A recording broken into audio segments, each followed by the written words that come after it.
Thank you, David. Well, we're here at the line for the fifth and final series, and before we begin, I'm about to have one of our three judges, Mr. Blaine Tarnecki, tell us about the test.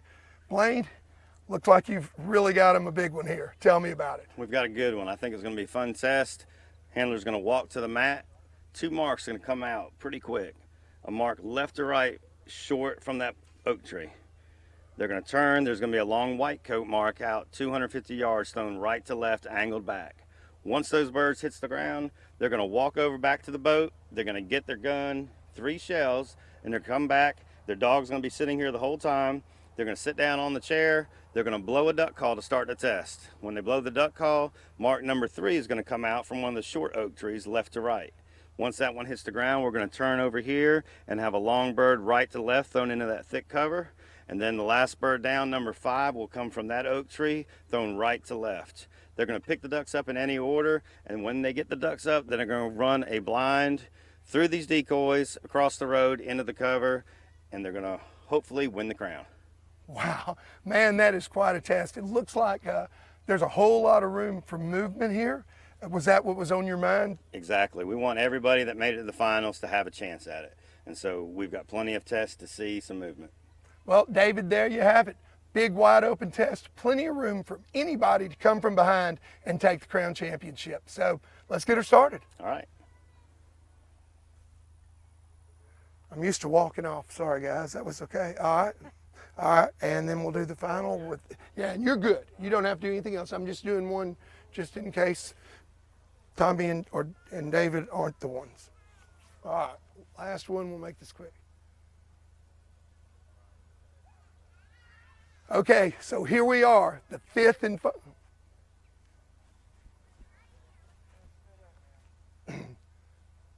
Just wave when you're ready, Joe. All right. So here we are at the fifth and final series, but before we begin, I'm about to step to the line and talk to one of our 3 judges, Mr. Blaine Tarnecki, who's going to tell us about the test. All right. Yeah, I saw you hit the pole. That's okay. I thought you did it on purpose. As good as you are, Joe. Are we ready?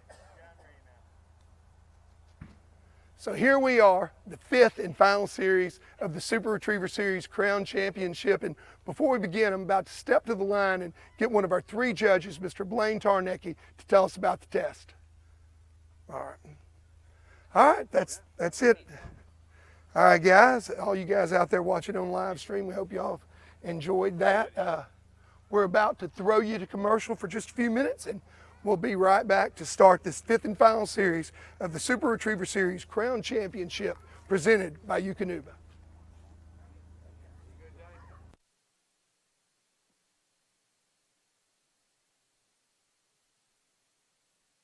The Super Retriever Series Crown Championship presented by Eukanuba is brought to you by Visit Natchez, the hidden jewel of the South.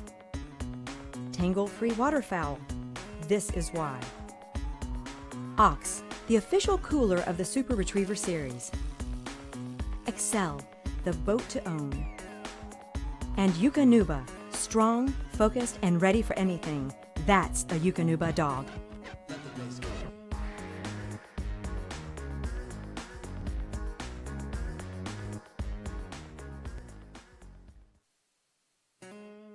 The Super Retriever Series wishes to thank all of our gifting sponsors: Eukanuba, Ox Coolers, Tangle-Free Waterfowl, RNT Duck Calls, Sport Dog Brand, Retrieve R Trainer, Yeti, Duck Blind Coffee Company, Back Down South Clothing Company, and Gunner Kennels.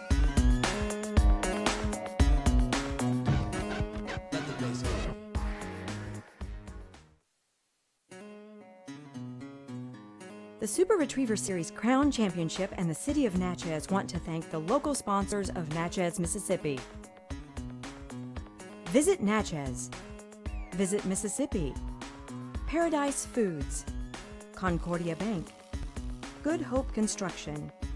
United Mississippi Bank. Natchitoches Power Sports. Stan King Chevrolet. Ram Rentals. Rue 61.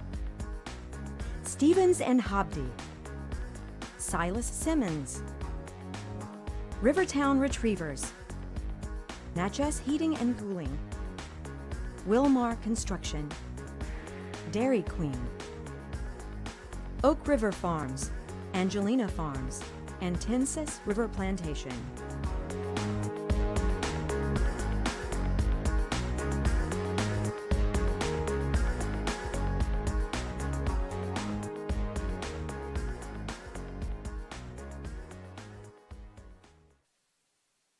Look, it's plain and simple. If you want the best, you gotta use the best. Flight Series. What we have here is our OptiFade timber bag with your decoys from Tangle Free. Got your backpack straps for easy toting in and out. People ask me all the time, why Tangle Free? This is why. When you don't blow a duck call and you got to fit in with the team, somebody's got to do it. What's my job? I run the jerkery 60 days a year. Billy Campbell with Dr. Duck. Thankful for Tangle Free products and done for us. Good stuff. Tangle, okay? Inside every dog is something extraordinary, waiting to be unleashed. For the people who recognize their potential, who coach raw ability into dogs who inspire awe. For people whose greatest achievement is the bond they've built and the stories they share. We're with you, fueling the extraordinary things your dog can do.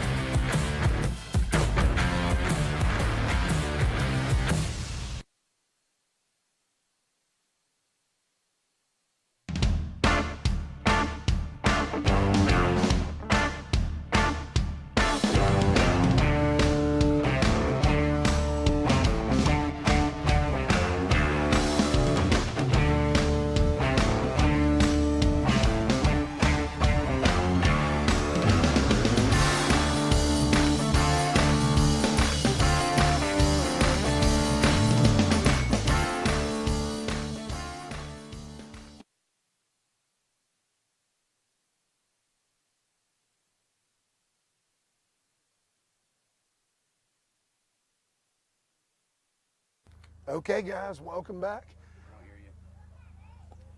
No, you shouldn't be able to hear me.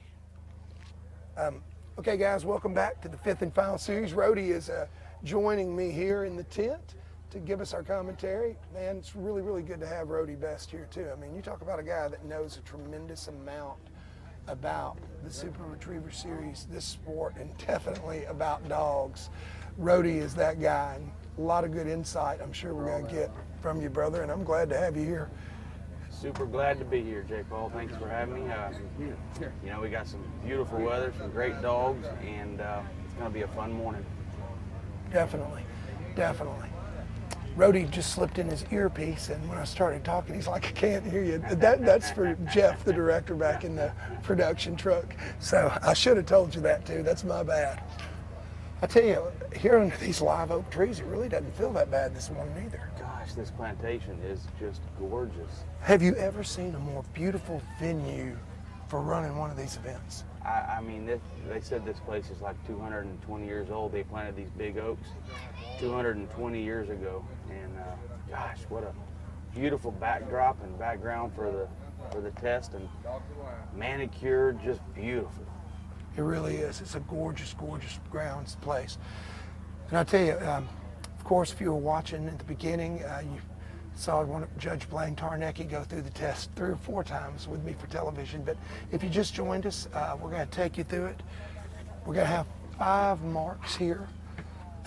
This is a hunt savvy, and let me tell you, they have thrown everything but the kitchen sink at these guys. They're going to come in by the Excel boat. You see Stewart with Casper, Amateur Team of the Year coming in. They were in 12th place coming in. And you're about to see with this test, it's anybody's ball game.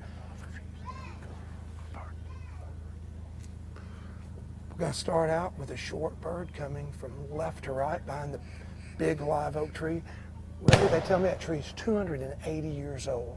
Gosh. And then, because this is a hybrid test, we've got a gunner out at about 250 yards in a white coat in the center of the field. They call that the fairway shot. That's about a 5 wood. After that, the handler is going to step over to the Excel boat and grab his gun, because and some shells because he forgot it. You ever done that? We got 2 marks down, and we have a slight delay, and then we throw 3 more. I mean, folks, there's going to be 5 birds thrown, and these dogs are going to be, marking is going to be tested indeed today. No doubt about it. You talk about testing and marking in memory.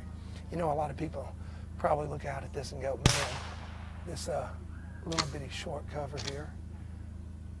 Bird. Nice swing from right to left. That's going to be a key bird over there. If these dogs cannot pull from right to left and see that bird, then they're going to be running 4 birds they did see and running a blind on the 5th one if they don't see it. Now, I ran test dog, and these birds, I had to handle on 3 of them. They're not as easy as they look. And you ran test dog with Indy, Indy and Luke are, of course, 2-time Pro Team of the Year. So Indy is certainly a great animal. And this test provided a lot of challenge for him, didn't it? You know, I think this morning right now there's not hardly any wind down in here. And as the day moves on, they say the wind's going to pick up a little bit. Conditions might become a little easier for some of those that are running later, which is kind of the benefit of being, you know, at the better scores. You get to run a little later versus the higher scores have to run first. So hopefully the wind will favor you when you need it. Well, I'll tell you, Casper's doing a really good job here. He's picked up the Go Bird and right-hand memory bird that comes out from behind that big live oak cleanly. Still got the fairway bird and 2 of our marks. So let's discuss strategy here, J. Paul. You got 5 birds on the ground. You're obviously going to pick up the last bird down first. That's pretty much standard protocol. Now you've got 4 birds left on the ground. What is going through these guys' heads whenever they try to figure out which bird do I pick up next? Well, you know, normally, most of us, I think you and I, just like me, we pick up our birds, our memory marks shortest to longest, because after you go long, sometimes it's really hard to get that dog to check down. And it's pretty easy to make the decision on a triple after the Go Bird. You got 2 marks, one is going to be shorter than the other one, and you know, you just pick them up. But here, with 4 memory birds, there are several other factors that come into play. Okay, what we see here now is, I have a strong inclination that the judges set those decoys out there on purpose. What do you think? I think they're pretty deadgum devious.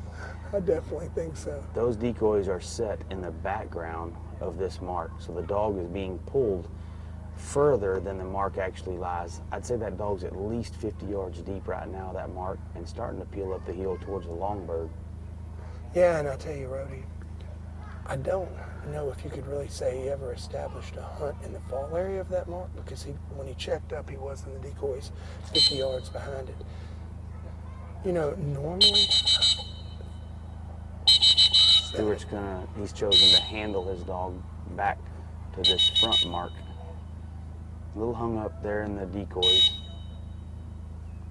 I suppose we can expect to see a lot of that this morning. You know, normally, I was about to say, I would just still, with 4 memory birds, go from the shortest of the 4 out to the longest. But there's an exception to every rule, and here, that might very well be the case. I'm not sure that I wouldn't come back after that Go Bird and pick up this bird, try to keep the dog to check down, so maybe the allure, you know, dog's expecting to be short, and the allure of running all the way out there to those snow goose decoys isn't as strong. It's going to be my prediction that as the next few dogs struggle on this mark here, I think a lot of the handlers are going to choose to handle quicker on that mark instead of getting on a big hunt and getting a lot of penalty points for being out of the area, hunting out of the area and wandering. I imagine most handlers are going to get a little smart to this, realize that that bird is probably not going to be easily picked up, and you're going to want to minimize the damage by handling quick and just putting the dog on it rather than getting a huge score on one bird. I agree totally. Stewart's going to go for the left bird. This bird is thrown back into the cover. We're running about 110 yards or so on an open surface, and then the dog has to actually punch into the cover line and dig that bird up. As a matter of fact, from where we're sitting, I didn't even see where that bird landed, so glad I'm not handling the dog. I couldn't be a lot of help. You know, a lot of, you and I, we pick up shortest to longest. There are guys that like to go from the outside and work in, so we may see some guys pick up the 2 outside birds after the go bird today as well. Well, I ran Indy on test dog, like I said, and he did that exact same thing that this dog's doing now. And I'm looking at the terrain. I'm looking at, maybe some wind is pushing them to the right. Maybe the terrain is falling downhill a little bit to the right, but I'm really surprised these dogs are not staying more left on this mark. Me too, and I'm wondering, do you think that they're getting a good look at it? Do you feel like Indy saw it? I know Indy did not see it, but that, from where the handler is standing, that is a runway to that bird. You've got trees lining both sides of the path to that bird. There's a few decoys in the way that'll kind of throw the dog off, but that's a runway, and these dogs are falling off to the right. It's unusual, uncharacteristic. And I really can't see. I mean, there's no big open space. We've talked about that in some of our previous commentary, how a big open area will draw a dog. If there's the big open area is to the left, you would Right. think, if anything, going through those trees, that hill is not that severe. I'm wondering if maybe there's something out there that we can't see. Maybe it's something the judges put out there. Well, as the handlers watch Stewart run and the next few dogs, those that run later, they're going to use this information and put it in their storage banks and be able to make decisions, based on the performance of the dogs in front of them. Okay, that mark is a little more difficult. I'm going to line my dog up a little more left. Unfortunately, Stewart doesn't have that advantage running first today. Exactly. And you are rewarded for excellence here. The better you are, the later you get to run, and of course the reward is getting to see other dogs run where you get a good idea of. Stewart's asked for a bottle of water. He's still got one mark to retrieve, and it's the long one at 240, 280, something like that? Yep. The judges have informed all of the handlers that they can take a break and cool their dogs off. They definitely don't want dogs getting hot. Stewart's going to take some time to cool the dog's mouth and ears off and try to let him rest before he sends him for this last bird. I had to do the same thing with Indy before I could run the blind. Yeah, and it's the humidity and lack of wind is really getting us. Of course, Casper looks in really good shape. Stewart's just being very, very smart. And I can tell you, we interviewed Stewart a couple of times with Casper being the team of the year, and it's pretty obvious that Casper loves Stewart just as much as Stewart loves Casper. I mean, they really do have a good bond, so Stewart, being a good daddy, wants to make sure that Casper's in good shape for this long mark and for the blind. Casper! He's kicked him off, and he's a little to the right of the line to the right to this bird. I think that's a good place to be. I believe those trees are going to push the dog back to the left. He may be a little further right than I would like to see, but there we go. You see him gradually making a fade to the left. Of course, we've lost him a little bit behind that live oak tree. We were instructed in the handlers meeting that there is a fence line in the background. There he is. There he goes. Quite a ways back behind that bird, and you can see some vehicles in the very far distant background. The bird boy that's been throwing that mark, he's been instructed if the dog gets out of sight and gets close to that fence line and to the road, that the handler is to stop and bring the dog in and keep from some danger happening getting in that road. It's a little scary when you can't see them out there hunting, you don't know where they're at. Yep, definitely. I think the handlers are probably learning a pretty good lesson from this too. And you're going to see guys kicking their dog off much further to the left than Stewart just sent Casper. You know, when I sent Indy, Stewart's going to handle him and try to bring him in. When I handled Indy on that bird, he did the same exact thing. He took up underneath them tree limbs, and I had to keep him more left. You know, we've seen almost exact runs between Casper and Indy on the two birds that he just handled on. It's interesting how the dogs do the same thing, even though they're from two different handlers and two different complete pedigrees and everything. Training, everything's different, but these dogs have the same DNA and they do the same thing. Yeah, and I think a lot of it gives us the way that we train for field trials. I mean, Casper is qualified all-age field trial dog, and you know, in a scenario like this, dogs are going to have one of two tendencies usually. They're either going to fall off that gentle hillside from the right to the left, or they're going to throw their shoulder into it And if they don't run a good line, they may square the hill. I think what we saw here with Casper was more an effort to be a good dog and not fall off the hill, but in that effort, he didn't square it.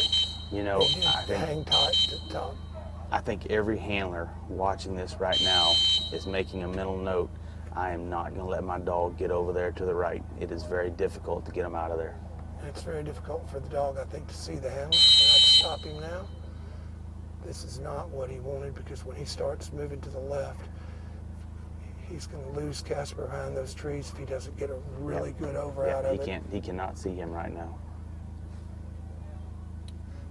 And I don't figure the owner of this plantation was going to let anybody take a chainsaw to that big tree limb anymore. No, I don't think so. Now I'm starting to get a little bit concerned about Casper and the heat. You got to feel for Stewart. You know, he's first dog up, doesn't have a chance to really see many dogs run this test, and he's doing his best with what he's got. You know, we saw Casper was in good shape, no doubt about it, but hot. Thank goodness. That is a relief to see.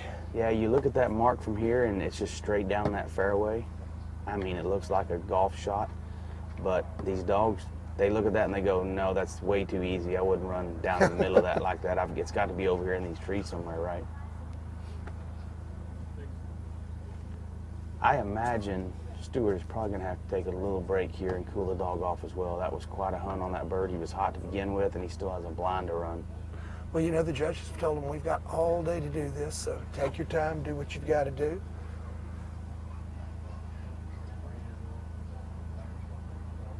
We only have 12 dogs to run and all day to do it. Yeah, he's going to take him in the shade with some water and cool him off. Don't blame him for that.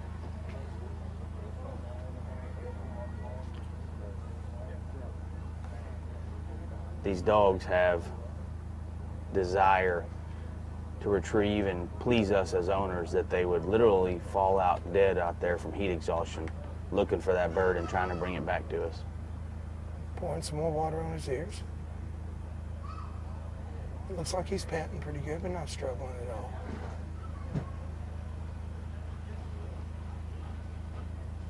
Tail wagging. You know, the temperament of the dog is going to come into play here too. If you've got a nice, even, smooth going type dog who's going to pace himself, might be a little better off than one of those high rolling hot charger type dogs that's going to get hot real quickly. And you know, when these guys, let's face it, when these guys start panting through their mouth, they're not going to be able to use their nose as efficiently and smell the birds like they need to. Yep.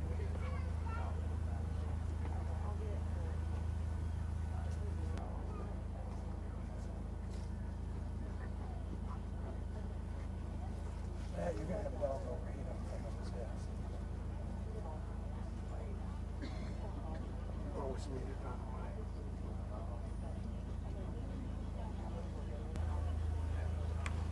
Stewart pulls off Casper. Take care of the test itself. Let the guys know in the truck, getting a little popping in my earpiece. No big deal, just want to let y'all know.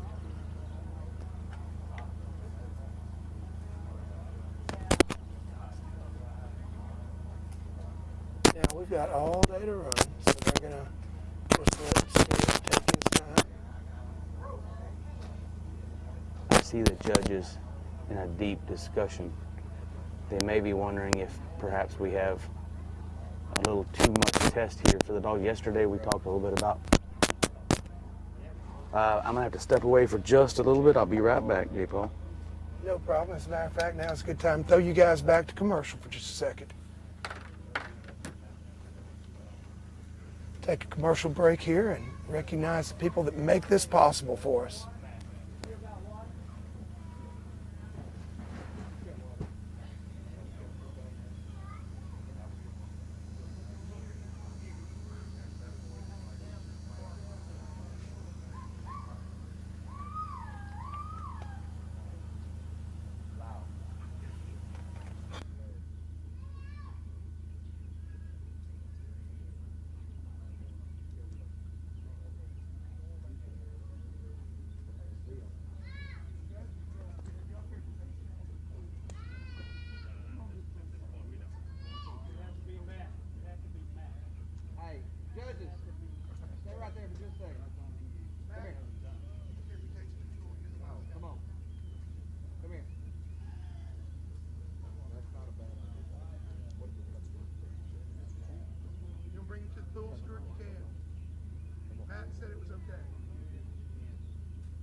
Yeah, I'd love to. I'd love to. So, at the back end, or up there by the sign?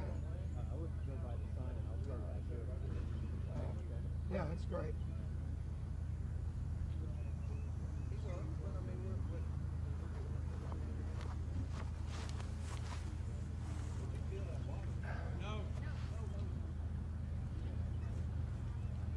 Yeah, do you want me to walk in or just stand here by the boat? I would stand there. All right, so I'm going to just stand here by the boat and we're fixing to roll.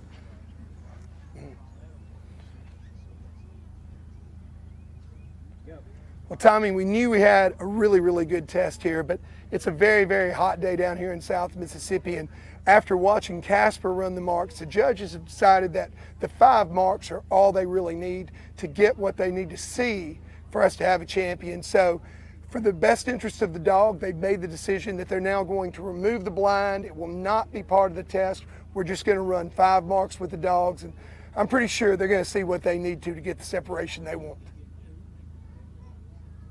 All right, 2. Well, Tommy, I'm out here. That's all right. No, that's fine. Joe, you ready? Well, Tommy, I'm back here at the line because the judges have made the decision that this is way, way big test and it's a very hot day. And so for the safety of the dogs, they feel that they need to pull the blind out of the test. They believe that with the 5 marks they've got set up here for these dogs, they've got enough of a test to give them what they need to see for us to come away with the champion. So the blind is not going to be part of this test. All right, one more with David.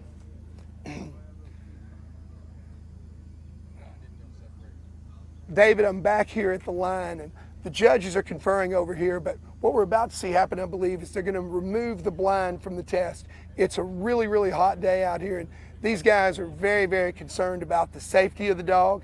They feel like with the 5 marks, they're going to get all the answers that they need here today. And last, without a Tommy or David. Okay, guys, well, I'm here at the line, and after watching Casper run the marks, the judges have made the decision that the blind will not be part of the test. It's a really hot day out here, and of course, the safety of the dogs come first. They feel like with the 5 big marks and the setup that we have here today, they're going to get the answers that they need. All right, that's it.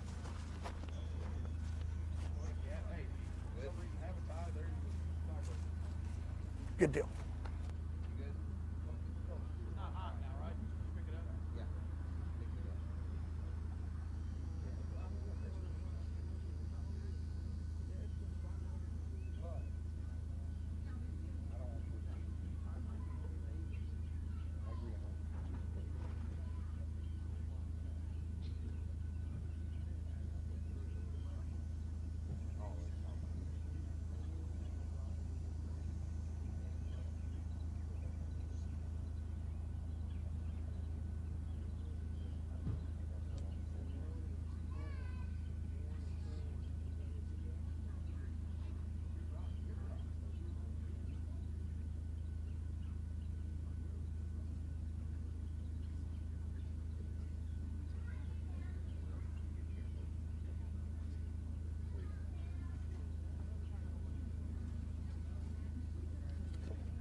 Guys, are we ready to go live?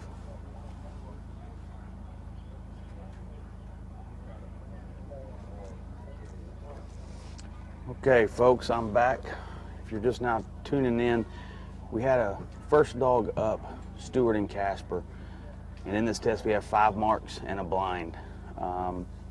Several of the marks, dog was on extended hunt on and got rather warm. We're looking at low 90s out here. It's very humid.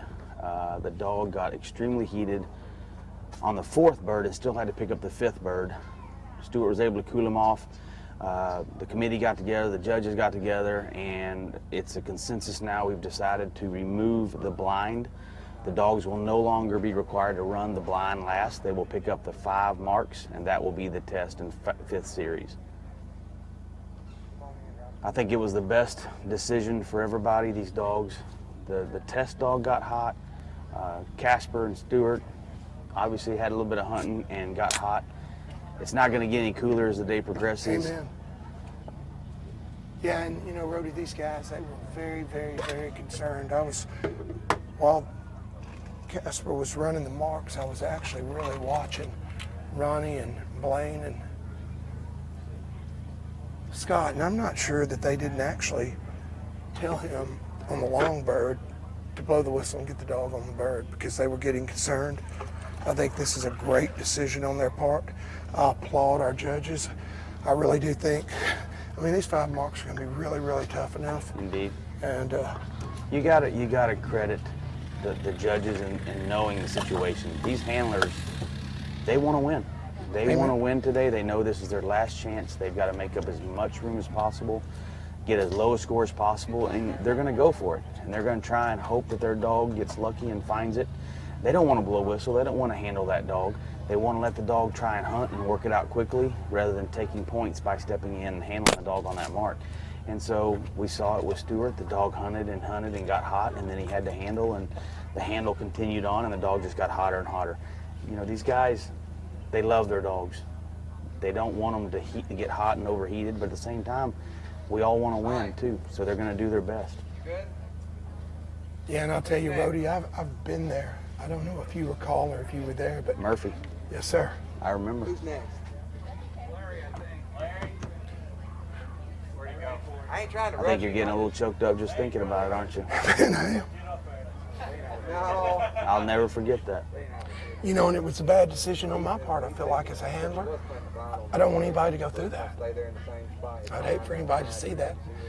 You know, That was in Huntsville, Alabama, if I'm not mistaken. It was in Huntsville, Alabama. Semifinals. Semifinals in the Crown Championship several years ago. And those of you guys watching that don't know, I don't mind telling the story. We were running, and it wasn't a terribly hot day. I was running a dog that we knew had an enlarged heart. And we had an extended hunt. I really couldn't see the dog, didn't realize how hot he was getting. And by the time we did, he was already pretty much into hyperthermia. And, you know, we did everything we could to cool him down, but The tragic, terrible deal. you know, and I never beat myself up too much on that. People asked me about it right afterward. I mean, he was running so hard. We knew that he had that condition, and you know, we came well up. So, and I could not see the dog to really tell what was going on. One of the judges said, you know, I'm worried this dog may be getting hot, and I immediately called him in. But I'll never forget that test because it was had a big long white coat mark. The dogs were hunting on. They were having a hard time picking it up, and a lot of us were handling quickly and getting a lot of points. And I remember Lyle coming up there with a dog, and he let that dog hunt forever. The dog hunted for a solid 10 minutes and ended up finding the bird, come back, and if I'm not mistaken, they gave him a score of a 10 on that setup. And I thought, oh my gosh, that dog hunted forever. And I think everybody after Lyle said, wow, if that's what they're going to do, then we're just going to let our dogs hunt and get a low score. So that kind of set the precedent for everybody after that, including yourself. And you know, you let him hunt, and you're hoping to get the best score. And you know, and I came into that series in a really, really good position. I was one of the last dogs to run. That was exactly in my mind. That was a money bird, and the only other dog that had really killed the other birds had been Lyle's dog. So I felt like, hey, I'm going to let him hunt for a few minutes. I'm not even have his pleasure in eight. And he comes up with that bird. He was in the area.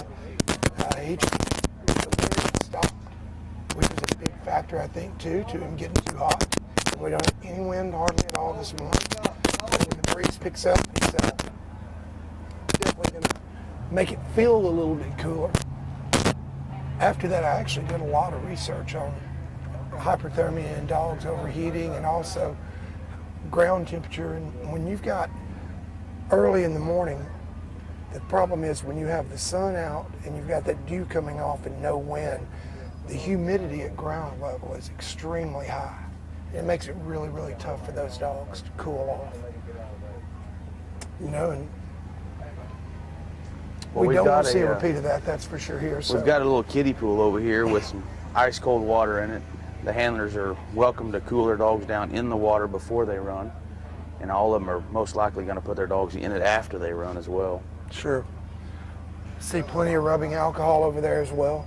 These guys are very well prepared, and I tell you what, I applaud Matt and the judging crew. I know they wanted to see their test done, but I think that was just an excellent decision to shorten this test.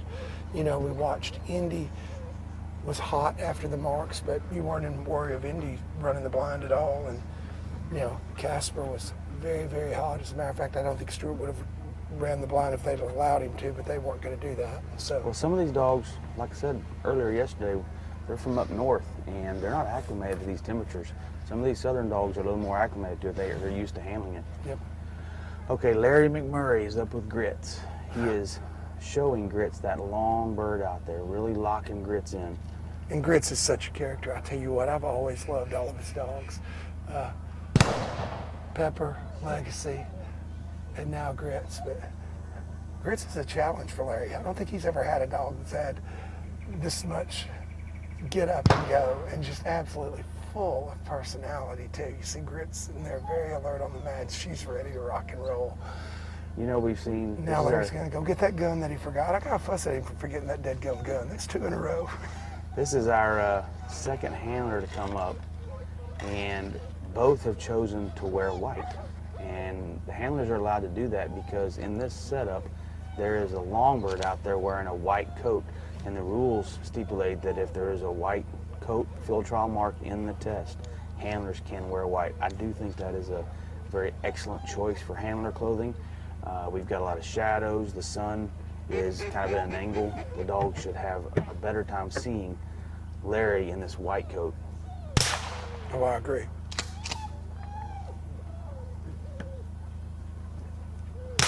Yeah, I think we'll see all of our handlers come out either wearing white or black. You can hear Grits whining at the line, raring to go. But she's staying put. I was talking to Larry earlier. He ran the Grand a few weeks ago, and this is his last test, so to speak, for the season. This is his top of the hill, and it's all hunting and having fun with Grits after this for a little while. Yeah, and Grits is a hunting dog. I mean, folks, Larry hunts in some of the finer places in Arkansas, kills a lot of ducks every year, and Grits is going to pick up a bunch of birds again this season. And I love that. You know, Rhodey, I always hunted with my competition dogs. I know some guys don't. Some guys don't want their dogs hunted if they're going to run them, but I'm not one of those guys. I couldn't do that. No, me neither. That's why I do this, is because I love to hunt with my dogs as well. Yeah. You know, a lot of people ask about Achilles with a gold and 2 silver medals here, and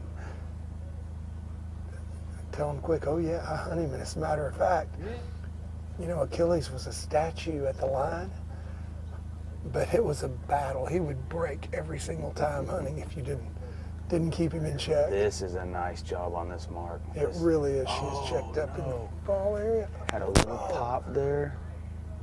Oh, was that a pop? Oh. I'm not sure that was a pop because he didn't give a cast. He did, but she slowed down and looked for direction for a little bit. It'll be interesting to see if they penalize him for that. I thought that was more of a peak. Yeah. She's doing a nice job trying to stay in on this bird. I think she's winded it. She's gonna give up. Now then the suction of those decoys just became too much. But now Grits is a pretty savvy dog to be so young. Yeah, this does not surprise me at all. And I'll tell you what, this is a mature dog decision right here. You know, this kind of thing you'll usually see in older dogs. And she made a good decision to pull back. But now you gotta think that she's, you know, it's 5 points for leaving the area, and I would say she's left it twice. My area. I mean, and what I perceive as the area, what we perceive here in the tent as the area, may not be what the judges think, but to me, she was in the area hunting twice, and she's back there again. You look at this, How and can you it's a fairway. The bird should be out there in the wide open, and these dogs just cannot smell it. It's or a see it. lawn. I mean, I think that was very smart on Larry's part. she was about to leave the area again. She might have gotten charged with a handle to the area, but Right. I think it was doubtful. Boy, you hate to see that because he gave the dog ample opportunity to find that bird on its own. Left the hunt area a few times, come back in the hunt area, and then he had to handle the dog anyways. So you got points for wandering, leaving the area, and then he also had to handle. It's going to be a tough score on that mark. Now Grit's got a really good look at this bird. I watched her. She was keen on it, and she's staying right where she needs to be. And folks, we're here in the finals, so traditionally in the finals, scores are not announced until after the last dog has ran. So, for those of you watching at home, the wind is left to right. She's coming under the arc of this throw. The wind should be in her favor to see to smell this bird. you know, Grits was the first of the three that we've seen, of course, Indy, the test dog, and Casper, that actually went into the cover on the proper side of the gun and didn't fall off. But then she did pop out back to the right. So there's just something up that hill that right now has a huge amount of attraction for these dogs. I'm not sure what it is. Bingo, there she comes out with it. It's a very well thrown mark because you've got a distinct cover break between the open mowed surface and then that cover line where it gets thick. And the dog's got to punch in there and look for that bird.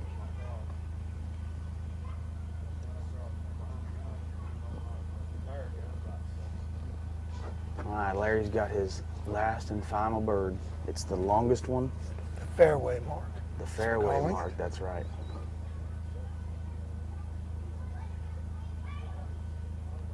I suppose after watching Stewart run Casper that Larry is going to be very careful about letting Grits get too far offline. We saw no doubt a big hunt. We saw the dog get hot. Now Grits hopefully is going to bounce right here and climb that hill, and if she does, she's going to be in great shape. I tell you, I was thinking as she left the line that that's not a bad place to be, and Larry did exactly what I thought some of the handlers might do. He sent her a little bit fat to the left, but that hadn't worked very well in his favor either. We see she's run really, really deep. And now can they get to that water back there, Brody? Or They can. Oh, she may have smelled it. She may have located. What they're going to do is they're going to get out there and start hunting. They're going to try and find that hidden bird boy. He's retired out there now, so he's hiding out there. A smart dog's going to try and find that bird boy, but it looks like Grits has not quite believed herself, and she's actually coming back. Yeah, she's not going to. She hasn't located him, that's for sure. I think Larry's probably going to handle it, yep. I think that's a very smart choice. That's a cast refusal. And I tell you, you can't really blame the dog. The dog sees this big open fairway to one side and cover to the other. 9 times out of 10, we want them to go in the cover, not the open area. So, yeah, you just picked up a bird in heavy cover, and now you're asking them to run by the cover and go up the hill. That looks pretty nice right there. Now, is that bird a flasher roadie? I believe it was. Yes. So, right there. Bingo. She's on it. Well, not a bad handle. Pretty big hunt up. You know, and it'd be interesting to see how they score these, but unfortunately, we're not going to be able to learn anything. We're not privy to that information either, are we? No, we are not. You know, and I think if I were a handler now, particularly if I were coming way, way later in the game, if my dog hit the fall area and isn't going to stay, I'm going to put it on the bird immediately and just take a chance. Because I got to think based on the scores in the first 4 series that these guys, they have landmarks out there that, you know, they've determined, okay, if the dog's left of this, it's going to be 2. If it's the right of that, it's going to be 2. And I got to figure that Grits did a good job, but she had a lot of hunting in there before those handles. She handled nice after he started the handling, but she had a lot of hunt beforehand. Yeah, I wonder if that's maybe one of the better runs we see. Yeah, wondering about that also. He handled on the middle and the long retired and picked up the other 3 clean. Very, very close to to doing almost a perfect job. Larry's got grits over in the pool. She's looking good. Laying in that nice cool water.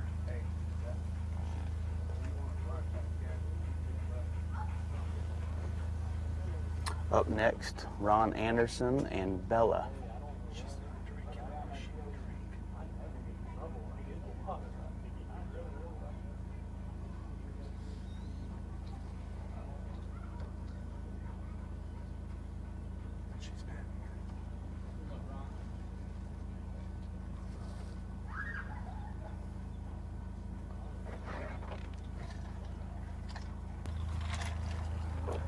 Not sure what we're waiting for here. I know Ron would probably be glad if we just let him roll.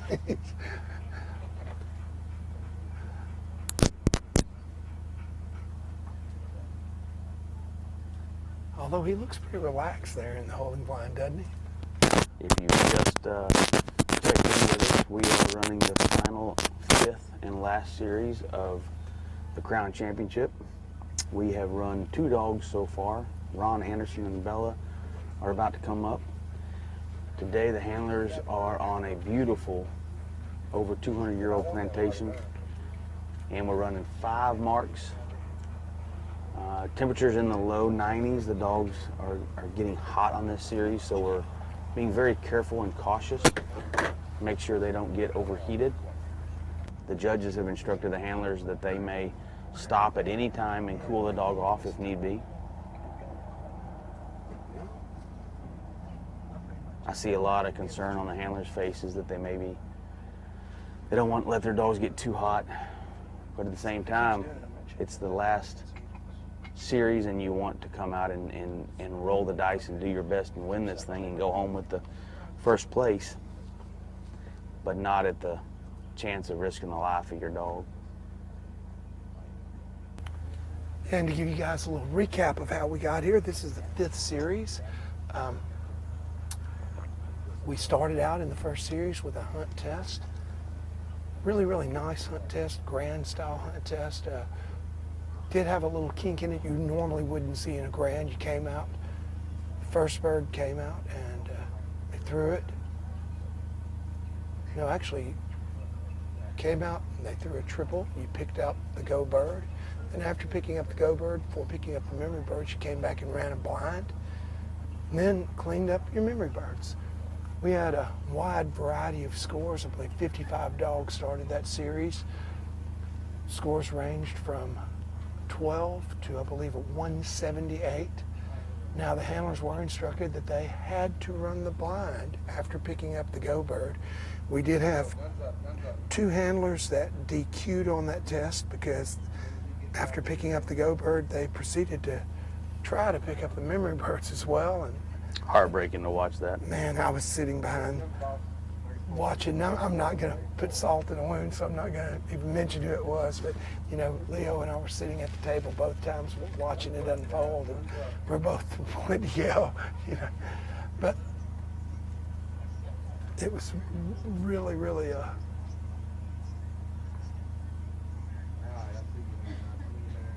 yeah.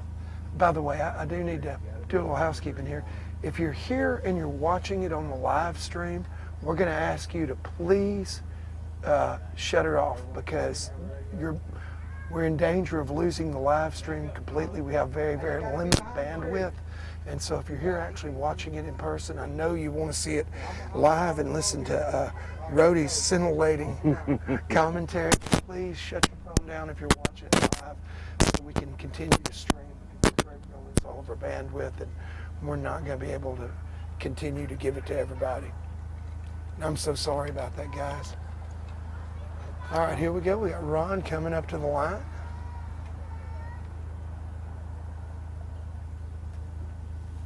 What a great guy Ron is. I've known him for a long time, and I was just sitting here thinking the exact same thing, man. What a good guy. He's been around forever. You know, Ron started running. I mean, I think Ron's only about 40 or so. So I've been running with him, seems like 20 years. He had to be in his early 20s when he actually started running hunt test. He's had a lot of success. Hunting retriever champions, grand hunting retriever champions. You know, him and Chuck McCall are real good friends, and Chuck received the Nike Award for being the most sportsmanlike handler in the SRS last year, so you can see why those two like to hang out.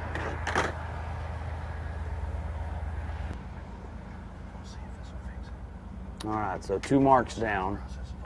Ron's gonna leave the dog on the mat, and I have a good intuition that if that dog leaves that mat before he's able to grab his 3 shells and shotgun and get back to the dog, that the dog will be penalized for getting off that mat.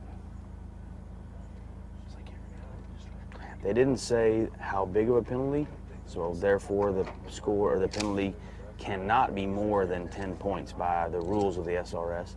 If there is a penalty greater than 10 points, the judges must instruct the handlers. So I'm assuming leaving the mat would probably be a 5 or a 10-point penalty. Now the other 3 marks are going to get thrown. 1 down the center, 1 to the left. You're looking for a swing here. The dog needs to pull to the left and see that bird. Now back to the right again.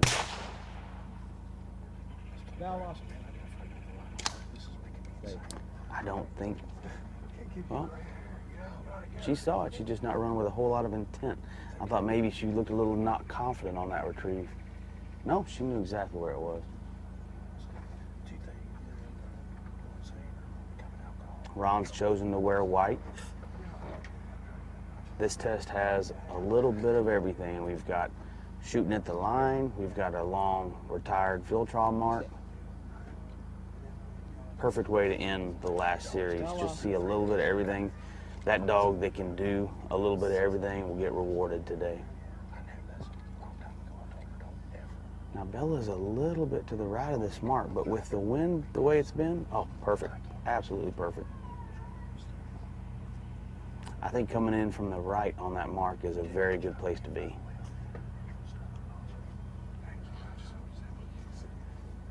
Ron's lining up for the left bird now. No, he's chosen to pick up the middle bird. Now this is a first time anybody's tried this one. Let's see if it works out for Ron. Bella. I imagine what's going through Ron's head is he knows that bird he's going for right now is the most difficult, so why not try and pick it up? Yeah, and you know, he's experimenting here. Not sure it's a choice that I would have made.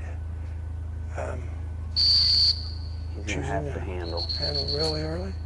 All right, so was he trying to pick up the long bird, or was he trying to pick up? No, he's trying to position the dog. He is trying to pick up the long bird. So folks. No, he's trying to pick up the short bird. Oh yeah, all right, the middle one. And see, I don't think this is a bad play. I just think that Bella took a bad initial line. He didn't really have her convinced where she was supposed to go. But, you know, we've seen the first 3 dogs have all handled on that mark and struggled a little bit. So, yeah, it was a fairly quick handle, but she was offline most of the way there. So, I mean, both of us were sitting there looking, thinking about, is he going for the long bird or the middle bird? It's hard to tell. I think he just didn't get the initial line that he wanted. I think you're exactly right. Now he's coming back to the left. While it was quiet there, we were making a microphone change, so has he picked up the right-hand bird yet? He has. He's got to pick up. Oh. So he's picked up 3. She's taking a turn for that. Man, what is it over there?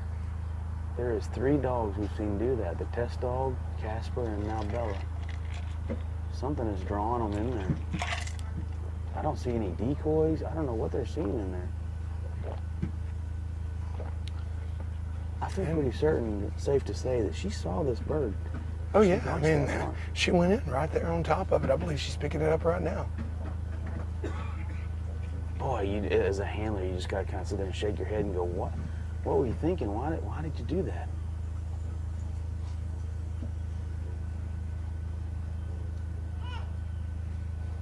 But you got to clear your head. You still got 1 bird left to go, Ron. He's going to shake it off, do his best to pick up this last bird here. I'll tell you, Ron's just a cool character. We interviewed him last night when he made the finals and gave a great interview. He was so cool. He was so relaxed, you know, and for an amateur, Ron is very, very calm up there on the line.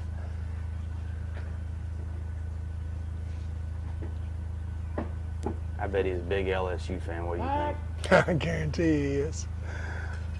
Yeah, I've seen him in that LSU hat way, way too many times. All right, now, he's sitting on his back. So I have to believe that Ron was thinking that she probably doesn't remember this bird or have an idea where it is, so he's just fixing to attack it and run it all the way like a blind. Right, for those of you not familiar with the terminology, if he's center on a back, then he's probably trying to run this thing as a blind. We've seen a couple handlers try to run it as a mark and been unsuccessful because the dogs didn't go right down the middle of that fairway. You know, Grits and Larry, she was to the left, we saw Casper to the right, and Ron was probably thinking, if I run this thing as a blind, that's more like just a beautiful slot that I can just drive her up. But obviously, as soon as he kicked her off, she went over here into the woods on the right, and he had to handle it early. I know that wasn't in the plans for him, but I mean, it's really not that bad of what he's doing right now is turning out pretty nice. Yeah, she just jumped over that bird. Did you see that? I think the judges probably have some limbs on the ground out there to kind of conceal that bird. I think maybe, I haven't walked out there, but yeah, to see her jump over the bird like that, they probably do. Tell you, it's really nice having you here in the booth. You've given some really good, insightful stuff. That didn't occur to me until you just said it then. I know as a judge you don't want that white bird sitting out there in the wide open, so they've probably put some grass perhaps, or I know I was talking with Leo earlier, and this plantation is just absolutely gorgeous. And they have everything mowed, which as a handler and a trainer and a judge, you look at it and go, man, I wish we had a little bit of cover here, but the judges have taken full advantage of what they've got. I mean, I can honestly say I don't train in something like this very often. I doubt many of these other handlers do as well. No, definitely not. So to go back, I started my recap a while ago, and then we got sidetracked there. But to let you know, guys, how we got here, we started out first series, a hunt test, a triple. You pick up the go bird. Then have to run a blind that's designated, pick up your other two marks. We did see a couple of handlers disqualified because they forgot where they were at in the order, and after picking up that go bird, proceeded to try to pick up the marks instead of running the blind. Very unfortunate. I think we may have lost one or two other dogs to not finishing the test, but pretty much all 55 dogs started. 51, 52 of them finished the test to move on to the second series. I had a wide range of scores from, I believe, a low score of a 12 with Luke, Core, and Fire to a high score at the end of the first series of a 178. But we did have a lot of dogs bunched up between 20 and 40, 50 points. So lots of dogs below 50 in that first series. Second series, totally different story. Because we ran a hunt test in the first series by the rules, we had to run a field trial in the second series. And in that series, instead of seeing a bunch of dogs bunched under 50, we only had 5 that actually managed to get 50 points or lower, and only 2 that got less than 40 points. Low score of 24 and a 27, and then it jumped up to 40, and I believe a 48 and a 49, and everybody else was 50 or over. Test was more about surviving at the end than anything. It was a big field trial triple, and one of the most amazing things to me, Rody, I know you didn't get to watch it in person. I think you were checking out some of the live stream. I think that we only had maybe only one dog that actually picked up the go bird first and picked it up clean. I think we may have had a couple other dogs that picked it up clean, but they did not go for it first. Only Lyle Steinman and Jordan picked up that bird first and picked it up clean, and Jordan was the only dog for sure to pick up all 3 marks clean and posted a low score of 24.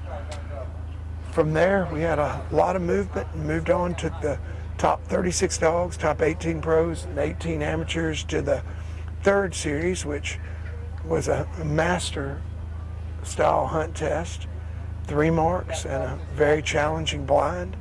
again, we saw some good dog work, but we saw a lot of movement. The test was ran in water filled with a lot of big stumps. It was a very busy test, and judges got a lot of answers there to help them go to 24 top 12 pros and top 12 AMs. And then yesterday afternoon, I'm not sure, what would you call our semifinals, Rody? Cat test. I guess you could call it a beefy master test on steroids. Yeah. Had a really, really nice blind to start off the test with an outgoing diversion that you actually had to sit your dog on before it came out. All right, we have the long-haired fella, Stephen Durrance, up with Mason. Our first pro to run this so far. Yeah, I believe this is our 4th dog. And after this, folks, I'm gonna switch out, and Leo Joseph, who's been commentating with me all week, he's gonna join Rody here in the tent and take you guys through the next several dogs. Hopefully I'll be back after our 8th dog to run. Stephen goes over and grabs his shotgun and a couple of poppers. So just a thought here, J. Paul.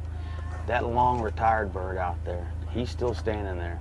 The handler's going to shoot these 3 marks, and that long retired is going to retire after the dog is sent for the first mark. Do you think we have a handler that is brave enough to try and pick up that long bird? Oh, we've had a no bird. Bird got stuck in the tree. Oh, man. Always hate that. It's a rough break, nothing can be done about it. You know, Rody, I'll tell you what. I would love to see somebody do it. I'm not sure that I've only had a couple dogs in my whole career that I feel like I could get to thread the needle, because basically if you do that, you've got the 3rd bird out there shorter, and then the 4th bird out a little bit longer that you're going to have to split. You know, I think the judges have left that long retired white coat out there on purpose to give the handler, they say, hey, here's a little carrot for you we're going to dangle out there. If you think you're brave enough to go for it, go get that long retired. That gun's going to stay out there for you, and your dog can hunt off that gun. However, you know, we are in the last series. If you're trying to make up some room, that might be a very good what I'm looking for. I mean, I could see that being an excellent strategy. If you're sitting in a situation where you feel like, you know, I don't have anything to lose, and here's the other side of that too. So you kick the dog off for that long bird intentionally, and the dog does veer to the right and pick up the shorter one, or revert or veer to the left and pick up the other one, then you're still fine. Right. I think I'd give it a try. That'd be a neat strategy. Yeah, I mean, you've got to run right past that go bird, which, man, I just don't see many dogs being able to do.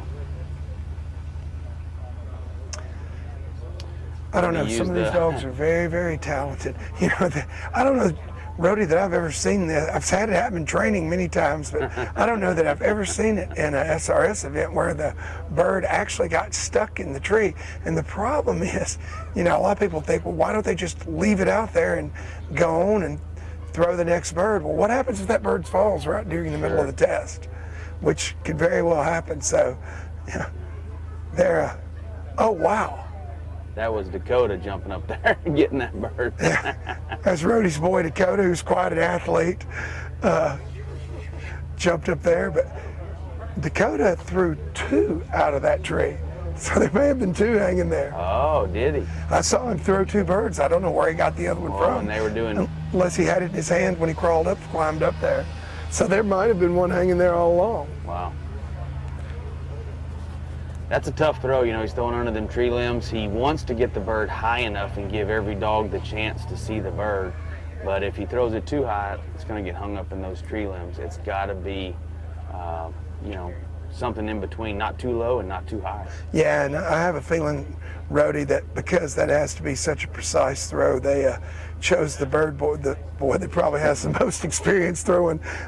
I'd be willing to bet that growing up you had Dakota throwing birds a lot, did you not? He did. He's thrown a few birds, but you know, he's going to graduate college this year as a senior, and he's going to be out doing his own thing, and I encourage that. If they want to follow my footsteps, he's more than welcome to. He knows the door's always open, but he also knows that I encourage him to be his own man and do his own thing, and I think that's what he's going to start out doing for now. Hey, man, I know exactly where you're coming from. My youngest is in her sophomore year at Ole Miss in college, and all three of my girls, I had them in the field. My older two, they handled in tests several times growing up, and you know, after a while they decided, you know, Dad, it's fun, but you know, it's not what I want to do, and I totally respect that too. All right, here's the rerun for Steven and Mason.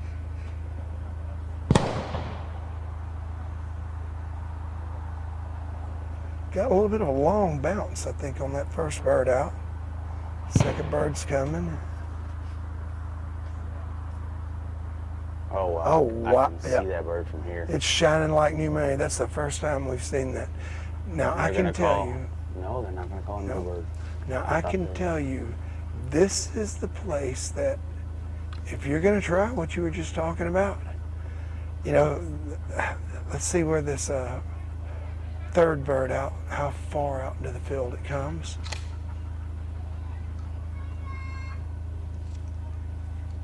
You know, Mason's a really nice dog. I don't think he needs any more help, but that sure is a nice break for Steven. You know, he's probably sitting there thinking, I like that bounce. Oh, I guarantee you. If he wasn't smiling already, he's smiling inside.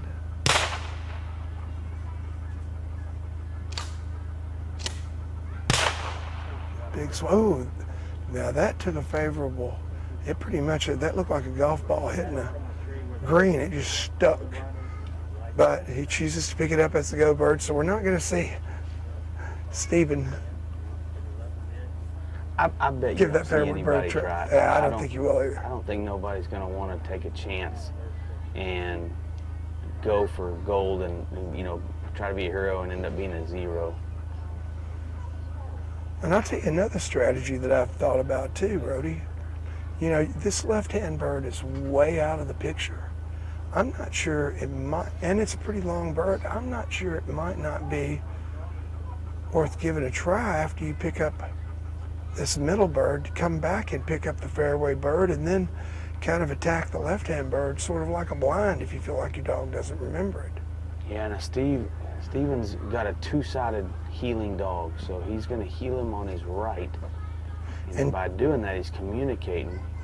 Oh, he showed him that bird. Now he's going to pull him over here to the left bird. You know, I wonder if Steven saw something in Mason that he didn't like and decided, you know what, I'm gonna let that sit, or if he just was trying to remind Mason. Yeah, I've run with Steven a bunch. He's a smart handler. Yeah. I have to believe he was probably just helping remind Mason of where that bird is. Don't forget it. It's still out there. Now let's go get this left bird and we'll come back and get that one. You know, Mason just did a terrific job, Rody. He is the first dog that we've seen go in there, stay to the left of the gun. We've got three very clean right here. I believe that he's in a really good position coming into these last two birds. Yeah, just about stepped on the first two, was a little under the arc of that throw and may get a few offline points, but And this is the first handler that we've seen. He's employing a little different strategy here too. He's the first one that we've seen taking the outside birds out and then coming back in. Now he's sending him from his left side. Seemed like a soft send. He barely sent him. So is he going for the, he's going for the long retired. Well, you know, Mason is a two-sided healer, and I believe that Steven uses the two-sided, you know, the classical way. If the bird's right to left, we're going to run off left. The bird's left to right, we're going to run off the right. However, the decoys. Yep. Right dead in the center of him. Although Steven still got Georgia to run, so I believe Steven. And you know the sun's gone behind a cloud out there now, so he's not really getting the full benefit of that sweet bounce that he got. Because shadows had started to fall over that. We couldn't see it shining, but I think Mason did when he got on top of it. But I think he sent him for that bird on purpose, but I believe he's he did taking too. the same. I mean, his initial line was right, and then he curved left, and I just don't know that Mason knew exactly where he was going on that bird. You know, I do know that Steven does. We've talked about before. He uses two-sided, like I said, in the classical way. So I'm thinking with him running him off of his left, he had to have Been going for that long return. been going for that long bird. But, you know, he's not in bad shape. I mean, he's got 3 clean. He's got by far the best mark on the left we have seen. Now he's coming back out here. Well, he's running him off the left again. Boy, here's you just sent him long through that same area. Now you've got to come back and send him short. First time we've seen this done. Yeah. But I'm going to tell you, I don't think it's a bad strategy whatsoever. And if I were in his shoes, if that dog indicates to me that he's going to those decoys at all, I'm going to put him on the bird. But it's looking pretty good right here. Beautiful. Gosh, why isn't So there close to that bird. There's So got to be close to some it. smell or something. The wind. Come on, wind. Gee. Nah, man, that was pretty doggone nice right there, Roddy. I'll tell you what, I definitely believe that we've got the low score of the day right there. That was a strong move. Very strong move. And even though he came in here with Mason 6th among the pros, he's still in a really good position to make a move. That's the kind of, sitting in the 6th position, that's the kind of move you want to make. Exactly. Rody, I'm fixing to turn it over to you. Leo's on his way back over here in just a moment. Well, he stopped for a second there. I'm going to hang out with you for a minute more. We've got Stewart up next. We've already seen Stewart once today with Casper, and now Stewart's about to come back to the line with Storm. Of course, Stewart and Casper were the amateur team of the year. They received a $3,000 check. $1,000 of that's going to the Delta Waterfowl Foundation, as is $1,000 from Luke Ward. So Delta Waterfowl will be walking away from $2,000. And you see the boat there in the shot, frequently on from the line. That is an Excel F4 shallow water duck boat with a Mud Buddy Sport HDR 40 surface drive motor and Diamond City trailer. That boat actually is the property right now of Delta Waterfowl. Of course, Excel Boats is a champion sponsor of Delta Waterfowl, as is Mud Buddy Motors. And Excel and Mud Buddy and Delta teamed up this year for Delta to have that boat, motor, and trailer package as the grand prize in their fall raffle. If you want a chance to win that boat, folks, go to deltawaterfowl.org and click on the fall raffle, and you can get tickets and go purchase your raffle tickets. And that boat right there, the exact one sitting beside the line, it could be yours. Well, Leo has joined us over here in the broadcast tent, so I'm going to turn it over for the next few dogs to Rody and Leo. Thank you, J. Paul. Yes, sir. Thank you, Mr. J. Paul. So what did I miss, boss? Well, now we have Stewart up with his second dog, Stormy. We saw Casper run first, and that's the unfortunate situation of running first. You don't get to see a lot of the tests and a lot of the pitfalls and hazards. Let's see if Stewart has learned a little bit from that first run and going to take advantage of it and capitalize with Stormy now. Yeah, watching him run Stormy from the gallery, I felt like he had one mission with Casper.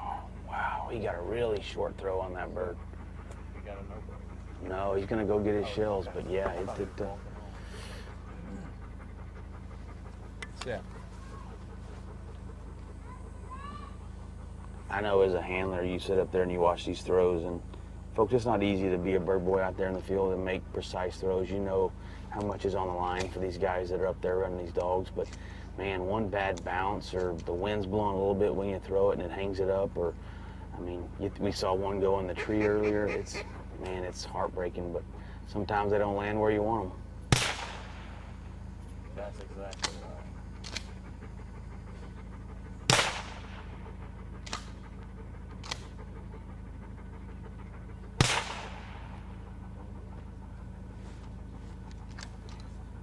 All right, here comes Stormy after the first bird. Nice job. Now we're starting to see some variation in how people are picking them up. It'll be interesting to see what approach he takes. How would you pick these birds up, Brody? You already disclosed that information. I mean, Steven kind of ran it a little differently. I don't know. From all indications from here, it looked like he meant to pick up that long retired before he picked up that shorter middle bird. Interesting strategy if that's how he tried to do it on purpose. Oh man, Stormy just barely missed this bird. You have to be a little right of it to wind it, and he's probably in a good position to wind it now. You know, I ran test dog and picked up all these short ones first, and then went for that long retired out there. But I mean, I handled on 3 of the marks as well. He didn't see the left bird, and I handled on the middle and the long retired. I think most handlers are going to do what we do every day in training, and you pick up the shorter birds first, and then you pick up the longer birds. Anybody wanting to make a huge move and a huge jump and take a big chance is probably going to try and pick up that long retired before the dog gets too tired. But I just don't see that happening today. Yeah, I don't either, and I really think this bird Stewart's lining up for now, in a lot of ways, is the key bird. This bird has been very difficult to pick up. These dogs are running right over the top. Oh, really quick to handle.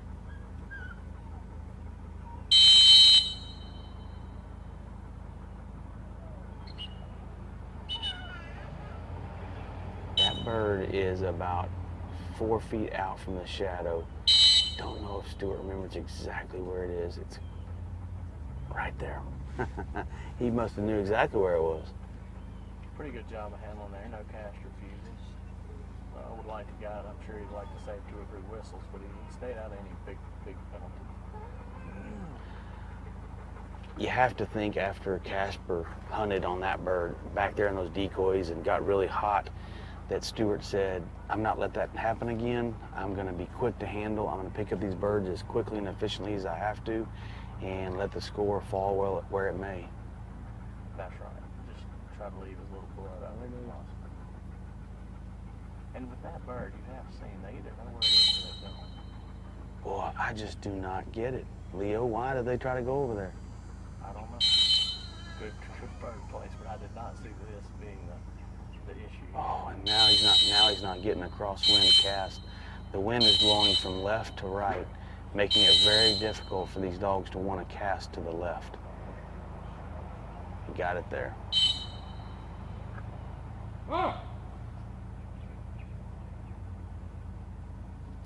And again, from indications from the line, Stormy saw this bird, but he didn't want to hold that line and fade to the right like we've seen many dogs do.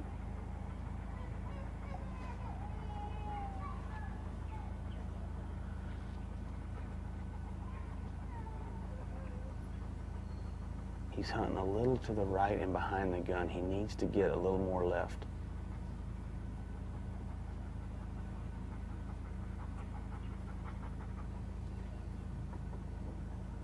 Should get it right there. Yep. From what I've seen, you know, I think you've got to enter the woods, enter the brush high right there.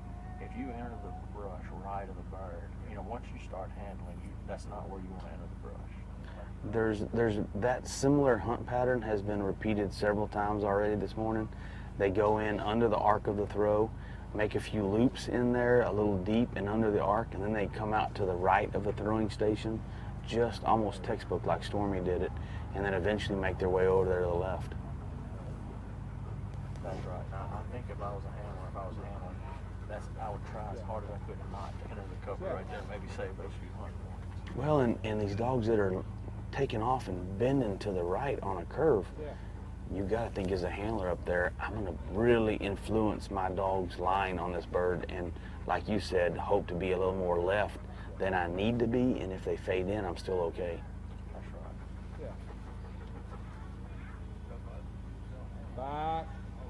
Now he's going for the long retired, and it sounded like he said back. He did.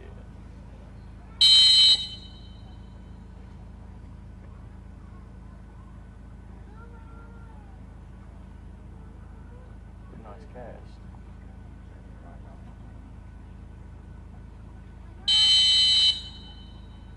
Stewart was up in there earlier with Casper underneath those tree limbs and had a really difficult time seeing Casper. You got to think Stewart's saying, right now I'm not letting my dog get anywhere to the right. That's exactly right. I don't know where I'm going to go, but I know where I'm not going to go. That's right. Right there on it. I had kind of forgotten that he got a short throw. It was a really short throw. It was. And he came in 1 point behind our next dog, Mr. Bob and Chrissy.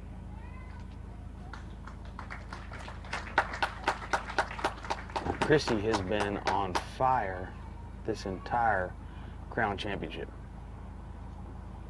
Yeah, man, those first 2 series, I mean, she was, 1 point behind Luke in the pro after 2 series and light years ahead of the rest of the amateur field. She just, I don't know if you were watching, but in the second series, that long retired across the water that was giving everybody trouble, she demolished it, just laser beamed. Wow. I did not know this until this morning. I walked up and Dr. Bob's wife started talking to me and said, did you know that Whiskey is a daughter of Chrissy? And Whiskey is one of Luke's Super Retriever Series dogs. So we have a mother being run in the AM division and a son who ran earlier in the pro division. Isn't that something? Yeah, that is something. That's really nice. And you see a lot of that. Good genetics. Yeah, good genetics. Well, maybe not here together, but obviously running offspring of previous successful SRS dogs. You see Steven's running a Bobo puppy and a dude puppy, and that's kind of neat. The heritage continues. Now, if I'm not mistaken, I believe this will be Chrissy's last run. Is she retiring after this? This is what I hear. Okay, I didn't know that. That's interesting. I'm sure there's a little extra emotion added to Mr. Bob because of that. We saw several dogs retire this year at the championship, made it their last run. Yeah, it's been an emotional week for a lot of the handlers, I know, and even for the spectators. Some of the dogs have been cheering for years. You got General and Jeter, just common names. You don't have to say what their registered name is. You just drop their call name, and everybody knows what dog you're talking about. That's right.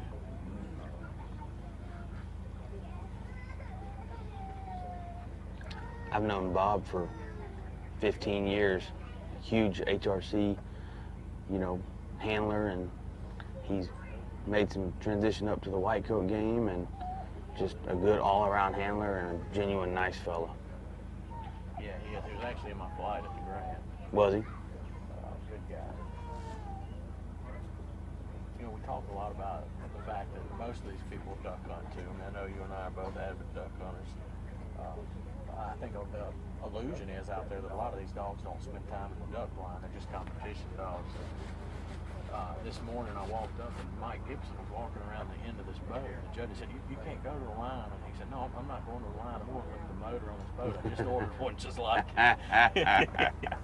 So I think Mike Gibson and Jeter are upgrading their method of being propelled to the duck blind. Boy, I know a lot of guys. Like I said earlier, Larry and Grits, this is their last event. We've got duck season around the corner. I know a lot of these guys are kind of feeling glad to be here and be done soon with this and be able to kind of enjoy some of the reason why we do it, the reason for the season. We like to hunt, and that's what we like to do, and sure will be nice to get in the duck blind this winter and sit back and reflect on some of our memories from this past year, but enjoy just being with our dog in the field. That's exactly right. I know I'm ready for it.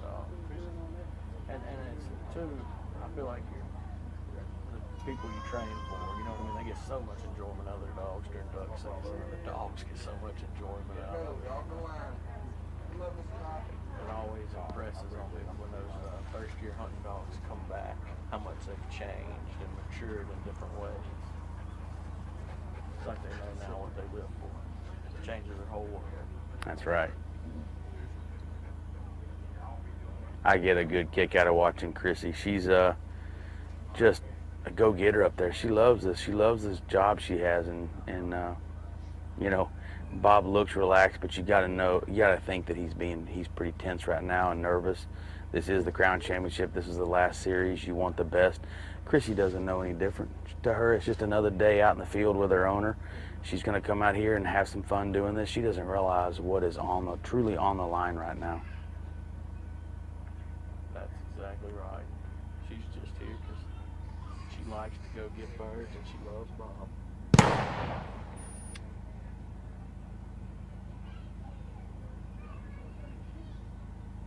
I don't see, oh, she might have seen that bird.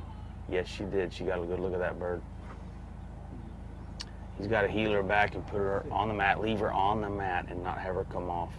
What do you think of the odds are that one of these dogs comes off the mat today? I wouldn't be surprised if somebody comes off the mat. Well, Oh, be interesting to see if they do there. yeah, it will be. I mean, she wasn't trying to get off the mat to go to the bird. She was just trying to be next to her owner. That's right. You know, a lot of these handlers that are left there, they run a lot of this stuff. So you've got to think this is something they've trained on.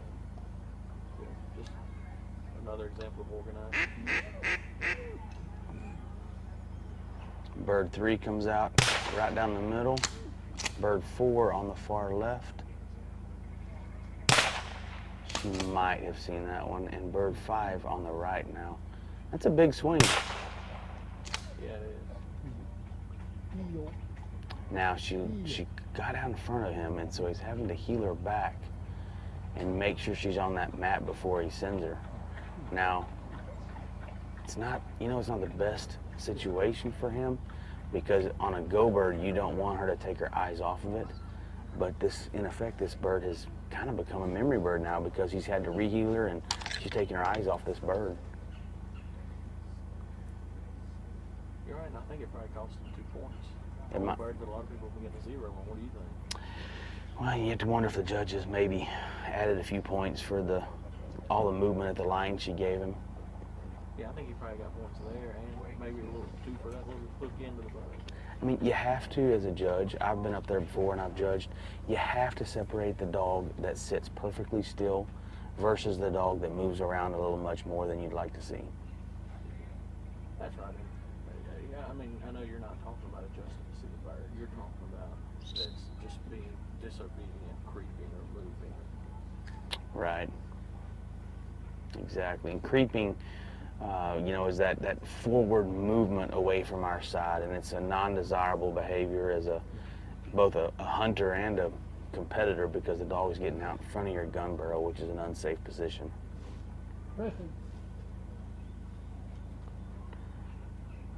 Good line on this bird. Let's see if she holds it.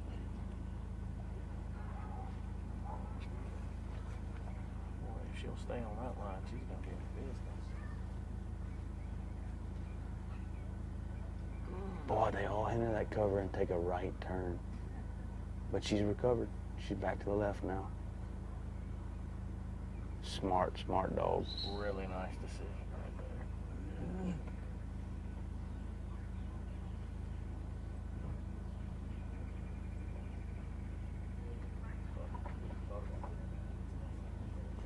Two birds left to go, and I would say the most difficult birds, right?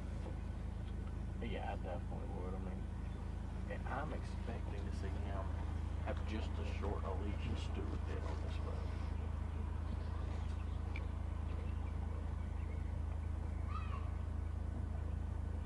I think this is one of those birds, they either know exactly where it is or they're not going to find it. You saw Mason know exactly where it was. We've seen dogs run right over this bird right here and not find it. She's checking on it.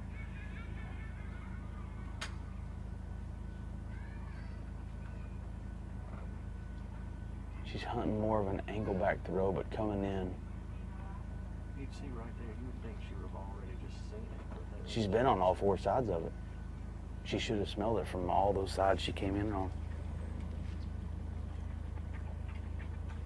I would love to know where the judge's area is.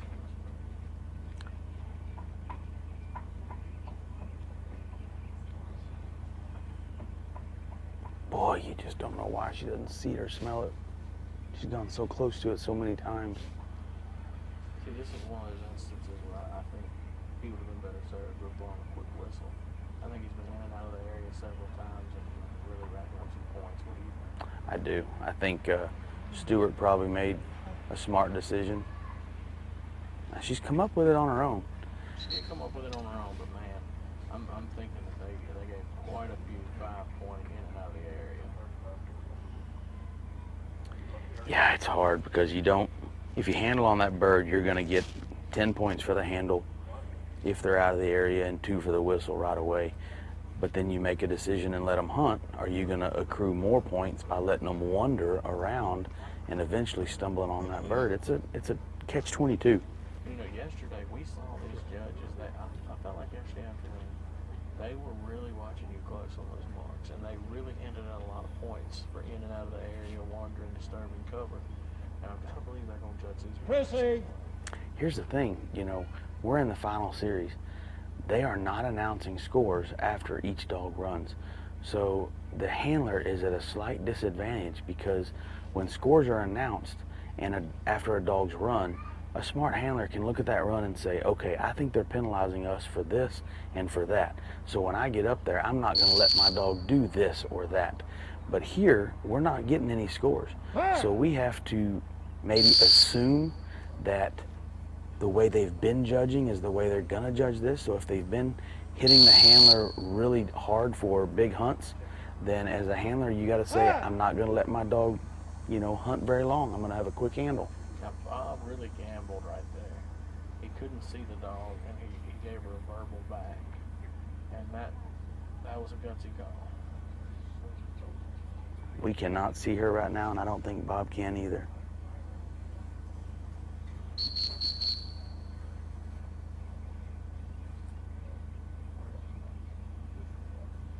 Something worth pointing out, when this gun retires, it's not just going right there in those trees. It's going all the way to the road. So Yeah, what we call a walkout. the dog's not gonna just find the gunner and then come up with this bird. If they find the gunner there, they world of trouble. Yeah, and we've probably seen that a few times. The dogs are finding that gunner way up there and hunting off that instead of where the bird was actually thrown. And I see Chrissy now. She's halfway back from the bird and up in the trees. This is the second person to get their dog kind of lost in those trees. You have to think that everybody else after this is going to do, at all costs, will not let their dog get in them trees. They have racked up numerous points, penalties for being up in there, and they cannot get them out.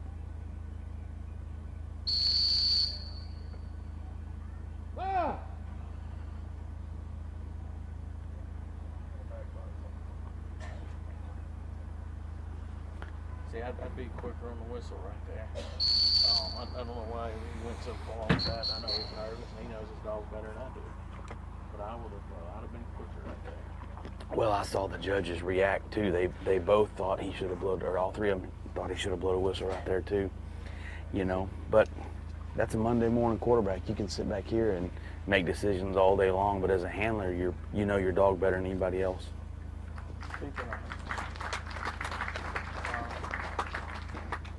Dogs getting hot and running around out there. That's what I kept thinking about while she was running. I see Clark Kennington's gonna bring a cool Wayne to run. Wayne's standing over here to our right with his feet in the pool, hanging out. Come on, little girl.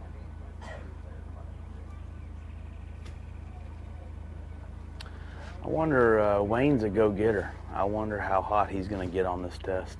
Yeah, I'm curious. You know, you were talking about somebody may try to poke out there and go ahead and get that long bird before their dog gets hot. And if somebody's going to do it, I think it'll be the next guy that comes through. Clark's got a little bit of a cowboy mentality. He doesn't mind going all or bust. So if he thinks there's a high risk avenue he can take that gives him a better opportunity to win, that's what he's going to try to do. Sure. Well, you got to make a move.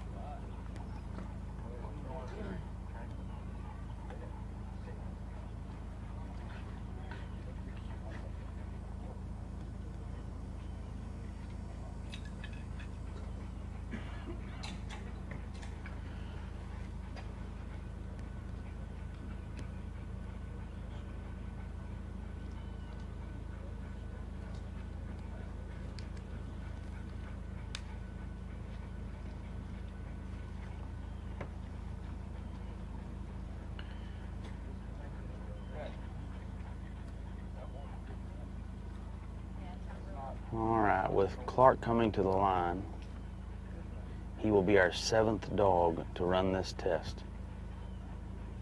Our 2nd professional, and he comes to the finals with 1 dog, so he gets 1 shot at this. And Wayne is one of the dogs, he's heated up, you know. He started out way behind, and he's just whittled his way back in here. Posted some impressive scores, really came out and hit the 3rd series hard, hit the 4th series pretty hard. So he's one you'd want to be watching.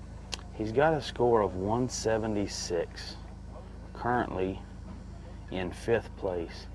You know, to make up, he's got to make up about 46 points on 1st place, which I think in this test is very doable, but he's going to have an almost flawless run.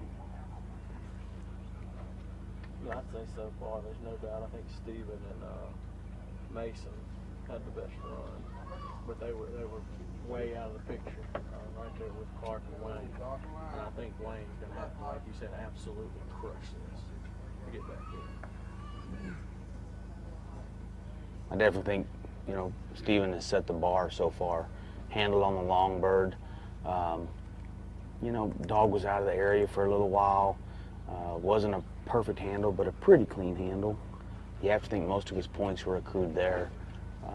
But, I mean, for Clark to make up 46 points, you have to think that he's going to have to pick up that long retired with no handle and virtually no hunt and pick up that shorter middle bird the same way. Yeah, knowing Wayne, I think that short bird would scare me more than a long bird.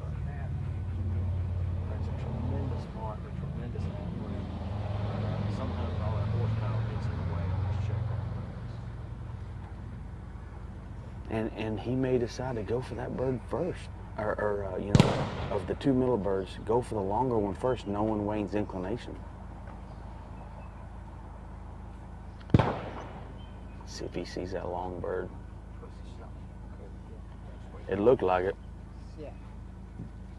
Sit.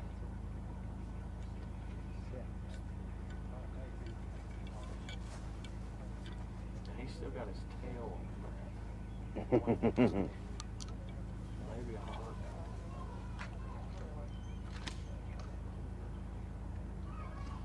Surely they're not going to penalize him for that, you think? Coming off the mat to just kind of realign themselves up and get next to the handler. I don't know. We'll have to see. I just don't see them do anything about that. I hate to see that.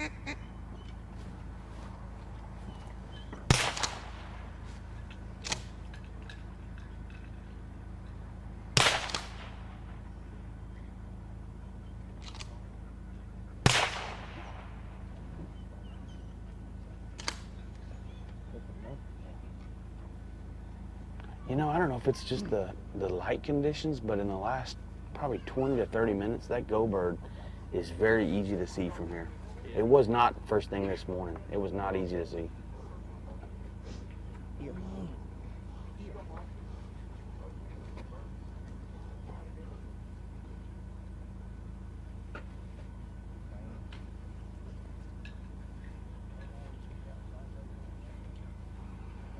saw Clark cueing him on easy. He's probably got to cue Wayne on easy on most of these marks, don't you think? Yeah, I think so.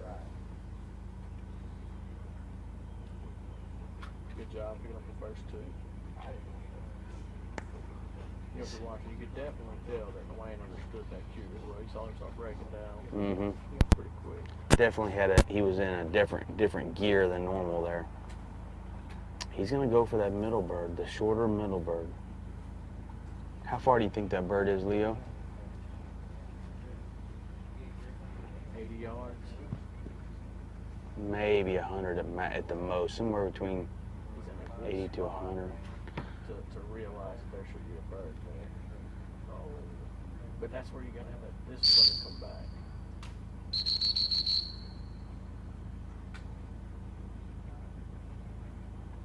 The wind is from left to right. He's gonna have to be a little right of that bird to smell it.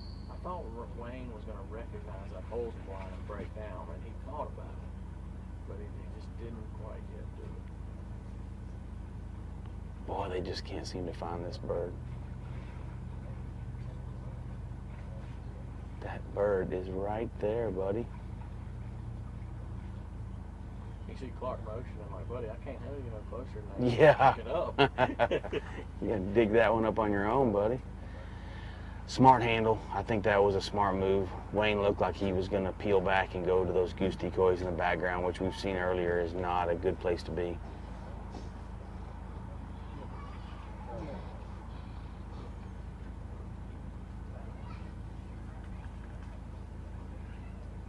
So you gotta think from Clark's perspective right now, he's playing damage control because you know he didn't want to handle on that bird. But he did, and now he's got to try and do his best to pick up these last two birds as clean as possible.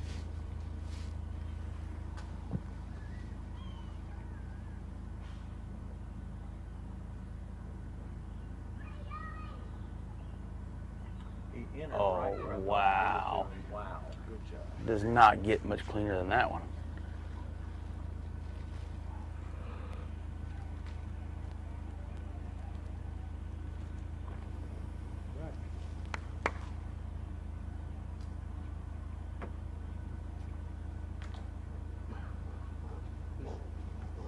One bird left, and it's a big one, folks. It's way out there.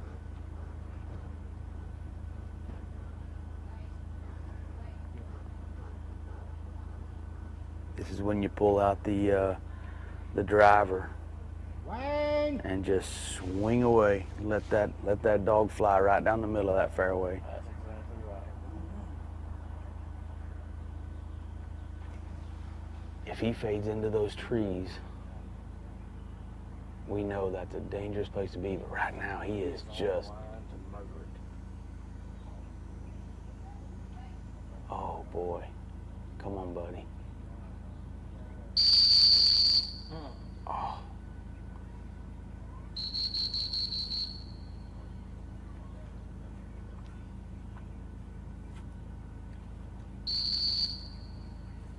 Obviously, from his position, the right side of that bird is not able to wind it.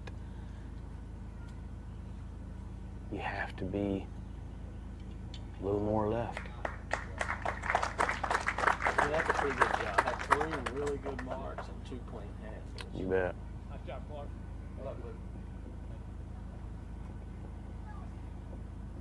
I'm going to sit here for one more dog, and then I'm going to let Jay Paul take over on the last 4 and final 4 dogs. All right, buddy, come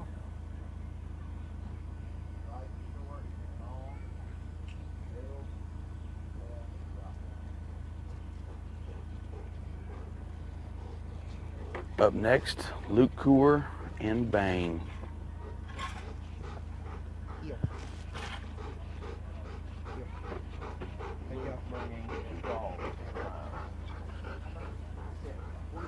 He and Steven, the only 2 pros to take 2 dogs to the final last series.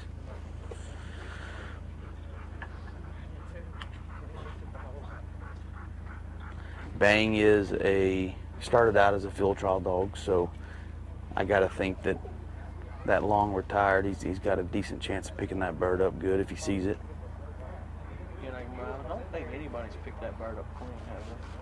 Not that I've seen. I don't recall a single handler not having cleanly picked up that bird without handling. And I've seen a few people pick up that shorter bird, but I'd say Mason was probably the only one that did All right, here we go. Dog the only one that shouldn't.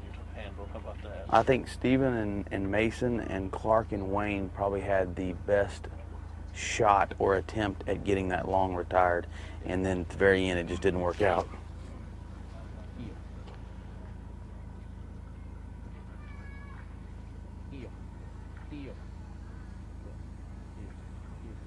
Bang is what I call a fireball. He is an extremist. he is addicted and can't get enough. That's how Luke likes him, isn't it? Oh, he loves them fire-breathing dragons.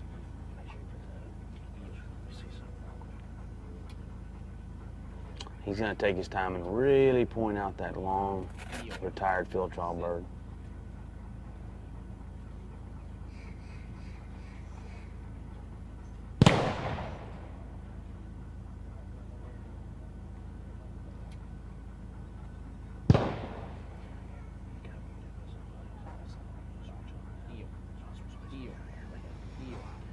Looked like he saw that one pretty good.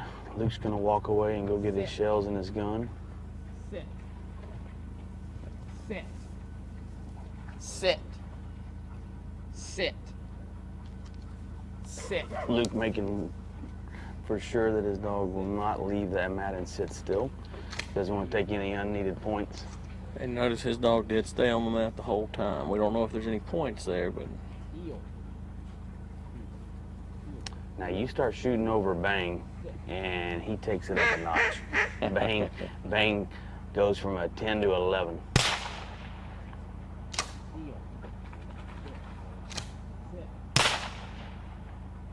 I can't tell if he saw that bird or not. I'm thinking he probably got a few points on the mat right there. Yeah, he was definitely back and forth, back and forth.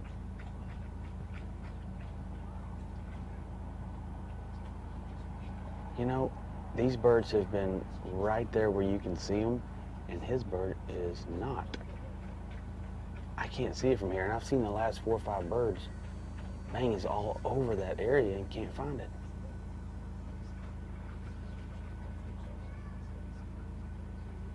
Did he get a longer throw? I don't know. I really didn't. I can't see that bird. I cannot see that bird.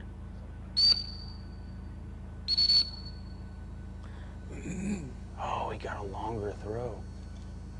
Got a little longer throw than most. Man, that's tough. It's a tough break. Tough to start off like that.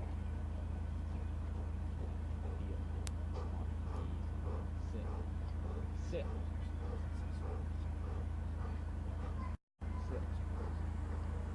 He's coming in here at a 132.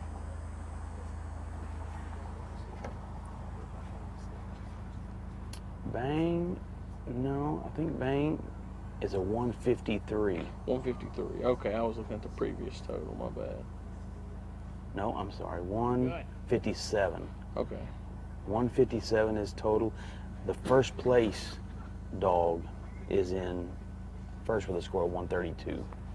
Gotcha. 25 points out. He was 19 points ahead of Clark. I would think that the judges would call that a handle in the area. Yeah, I do as well. I think he racked up some points there coming as far right as he did, though. What do you think? Yeah, he did circle around behind the gun once. This is a good gear for Bang to be in. He's, come on, buddy, slow up. Wow. Wow. Wow. Wow. One slight hook on that bird.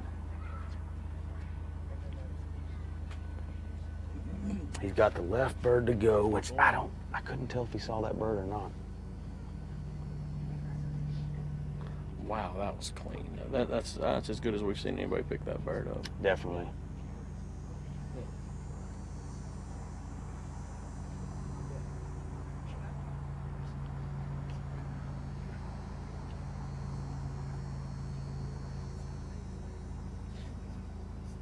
Luke's going to take his time lining him up and make really solid sure that he has a dog pointed right, because we've seen a lot of dogs go right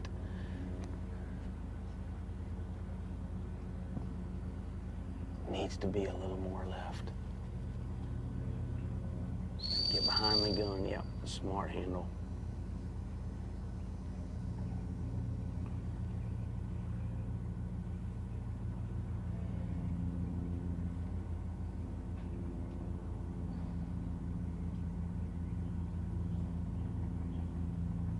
Good. I mean, if he didn't see that bird, I can understand him going to the right like that, but I just don't get it. I don't get why they go to the right. I think they're having a harder time seeing that bird than we're giving them credit for. You may be right. They may see that bird boy, but they may not see the throw. That's right. They're seeing something. They're knowing something's happening over there. We're having too many dogs. I mean, at this point, these dogs know that that's a holding blind, and they know what happens at those blinds, a gun station. And they're picking the wrong side a lot.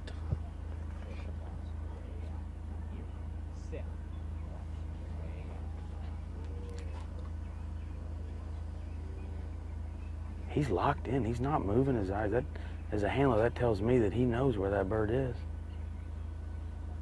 You know, if he's up there and his eyes are darting left and right and you're having to really lock him in. But Bang is pretty locked in on something out there. He's got a spot picked out for sure.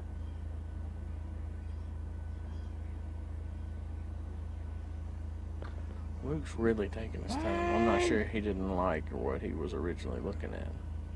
Boy, you gotta like that line right there, though. Oh, yeah.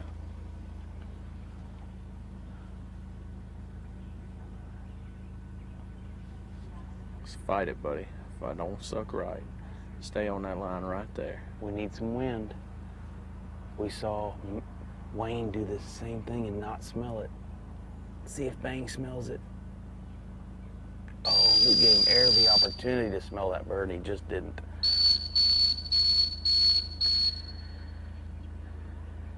Nice handle, though. Wow.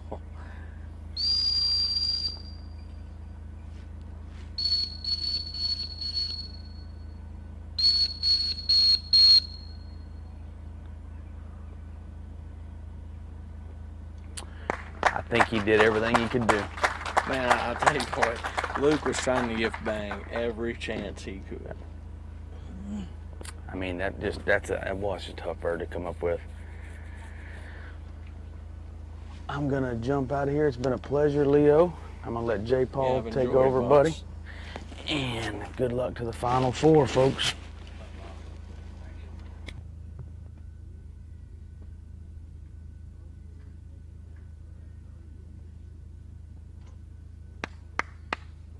Good boy.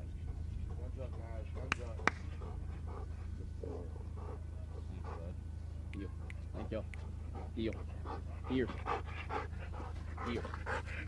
Here. Fine. Here. Here.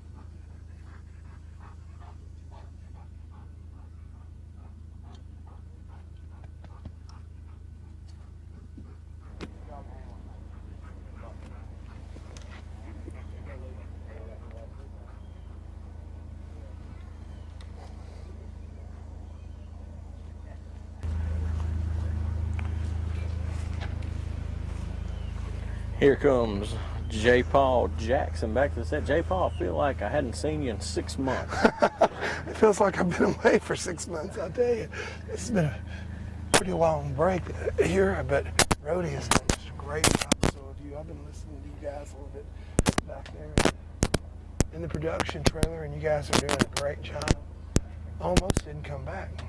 Got a good thing going, why mess it up? That's it. Well, next we've got Lyle Steinman coming to the line. Get me go the handheld?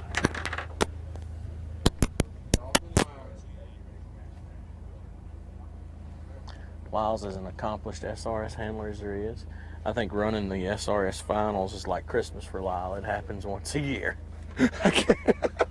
Christmas or a birthday or the anniversary. And, yeah, he is super accomplished. Brought 8 dogs in here and only made it to the finals with 1. River comes in here in 4th place, but I tell you, with this test, there's plenty of room to move. These 5 marks have been very challenging, so you know, all it takes is one really, really bad hunt ugly handling by one of the dogs under him. And if he knocks us down good and clean, he could still be in the money. That's exactly right. This Lyle knows the scoring system. He knows where he stands. He knows where his competitors stand. And you can bet he's fixing to give it all he's got.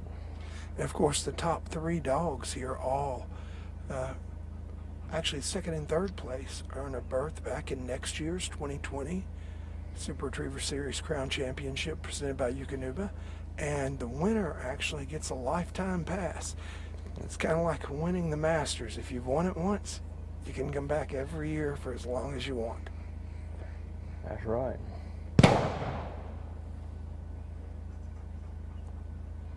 You know, as the shadows have changed, that bird's getting a little bit harder to see to me.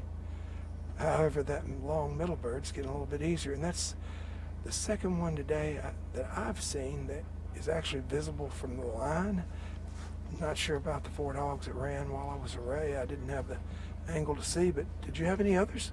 No others. This is the first one I've seen. So this is the 9th dog to run today, and we've had 2 that were the beneficiary of a really good bounce there. River now and Mason earlier with Steven, I believe. Matter of fact, I'm sure of that. So Lyle, like every other hunter here, has forgot to take his gun, and he's going back to get it. About to load up 3. I really like this dog. You know, she's not one that just lopes, but she's very consistent, very steady, and very deliberate with everything she does. Yes, she is. Nice. I've always enjoyed watching River run. Boy, he sure came off that bird fast. I mean, it wasn't even on the ground. It was still bouncing when he came off of it. Yes, it was. Now, I can't imagine Lyle having a case of nerves, so what do you think was going on there that he came off that bird so fast? I don't have a good explanation, but I guarantee you he's got one. If he did it, it was deliberate. And he'll be more than happy to tell us why here in just a minute if we want to ask him too.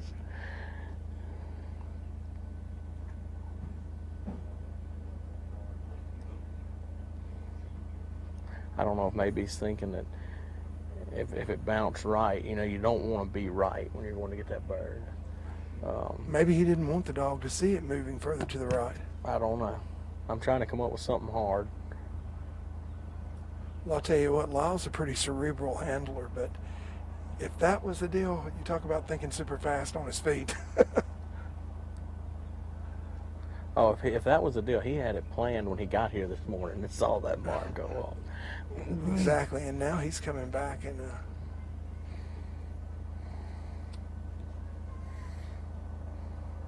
picking it up 3rd.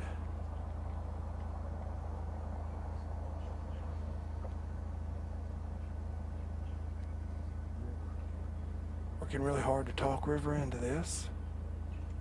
Center really soft as well. And she's fading left hard. Who do you think's had the best run so far, Leo? I think Steven and Mason have had the best run. What about you? I would agree with that. I think they came in 4 points behind Clark, and I feel like they got 4 points on him. Oh, I would 100% agree with that. And, he handled on 2 birds. You know, Wayne had a nice run, but handled on 2 birds. Let's see how far Luke came in ahead of him. Luke was about 30 points ahead, 24 points ahead of him. I tell you, I think that it's very possible that the judges could have viewed Mason's run 24 points better than Bang's run. I think you're right.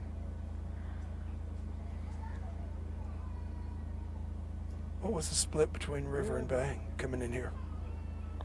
River and Bang.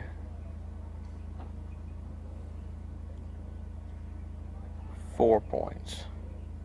And it was actually 21 between Bang and So in 25 Mason. with River, I'll tell you.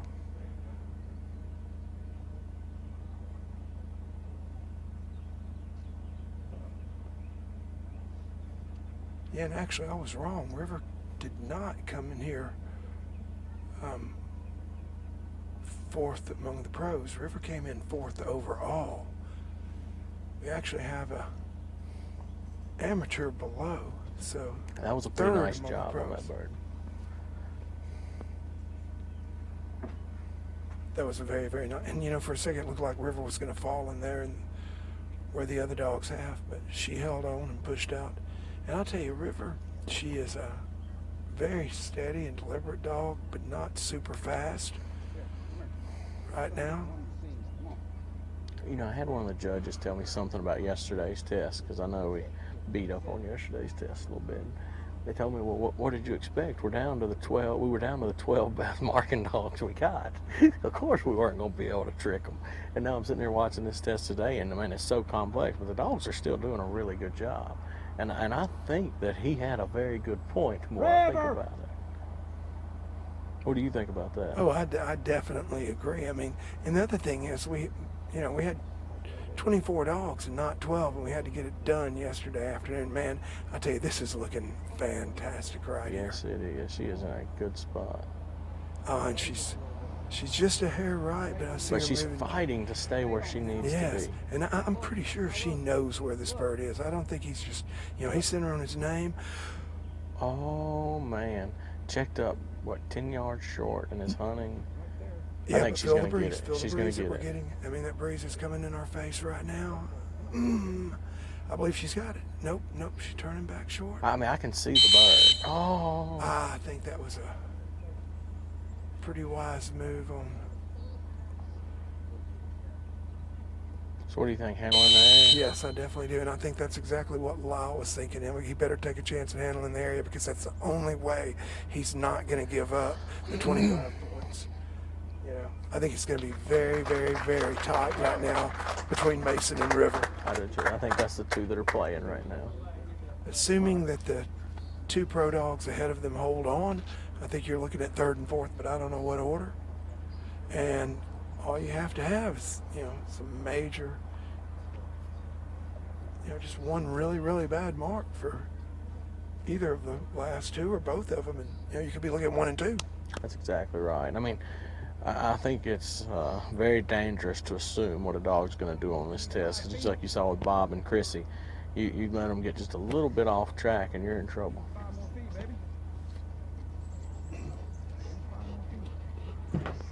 The only thing about it is this, and when you're taking a look at these overall scores coming in here,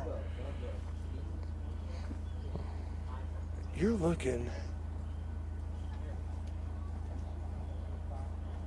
only 21 points separated River from Georgia, and only 11 from River and Fire. And that was a really good run.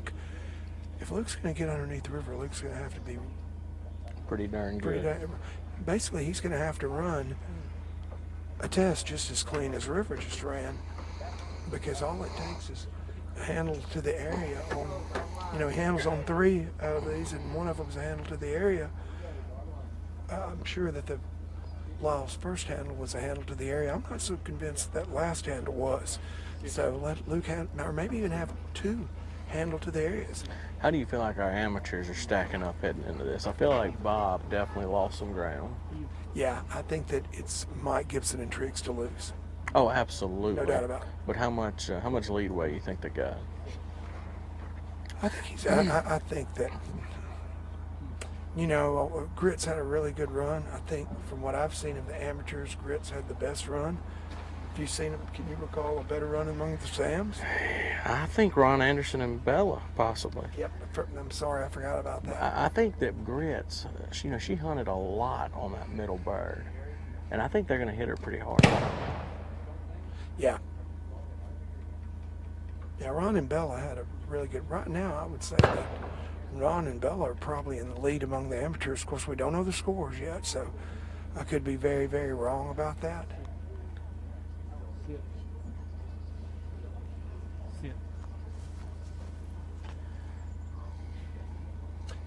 And I'll also tell you that while I was away, I did miss a lot of the dog work, so But right now, I feel like among the pros, River's in the lead. River and Mason are neck and neck. Yes, this Neck is very and neck. close. And that's going to come down to, once again, like you and I have talked about all week, where are their boundaries? Where are they adding points?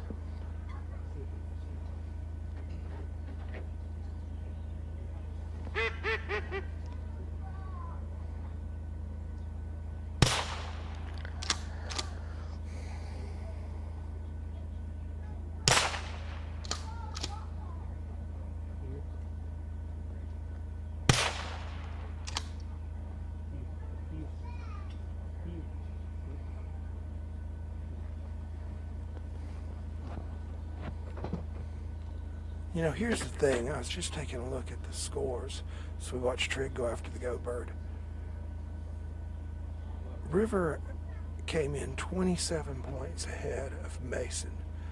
Mason picked up 4 clean, but had 1 handle, and that handle was definitely a handle to the area. And it was very, very, very similar to River's handle to the area. So the question is, did River give up 27 points on that long bird? And if they gave Lyle the area, I would have to say no. That's right. If they didn't, here's the interesting point. It's a huge point, because if they didn't give him the area, he definitely established a hunt in the area. If he left it, he got 5 and a handle. So that's 15 points. That's huge in this situation. Wouldn't you agree? Oh, I would totally agree. I would totally agree. And it's going to be within a few feet. Yes, it is. I mean, these two could be neck and neck if they did not, if they charged Lyle with the handle to the area. If they didn't, I got to think Lyle's ahead. Ooh, look at here. Now,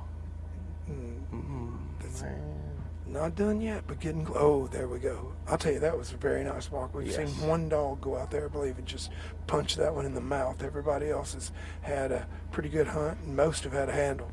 Yeah, actually, while you stepped away, Luke had a dog stab that bird too. That's all right, 2 dogs. I apologize.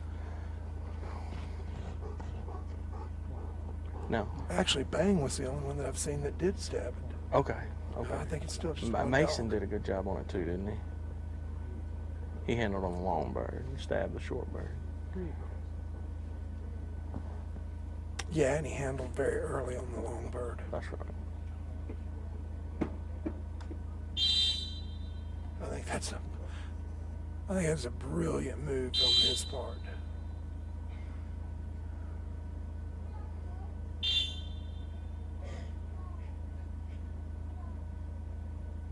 I'll tell you, I don't know what the suction is to the right there, but it is strong. Yes, it is. That was a nice cast, and with the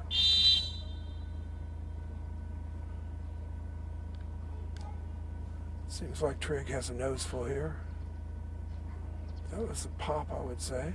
I would say you got a whistle refusal and a pop there. Hooking the blind.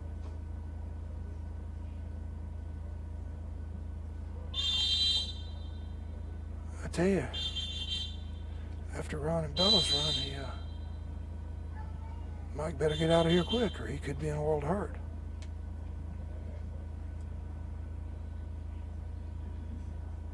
Yeah, he's He definitely. still doesn't have that bird, Leo. No, he doesn't.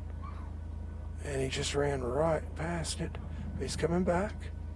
He's gonna get. I think he's in the area now and smells. There Yep, you there go. we go. He got his bird. He definitely racked up some points there. I don't think it was enough, but Boy, and it's got to be tough on Ron Anderson back there, because these guys are all good friends and they all root for each other. But you know Ron right now, he's sitting there hoping that the wheels come off right here, I'm sure. yes, he is. I mean, that's just human nature. I got to admit, man, I would be. The only person I know that will outright just say how they feel is Steve Riggins. Yeah. He's very vocal about how he. He'll tell you right quick, I hope your dog goes out there and lays down and takes a nap.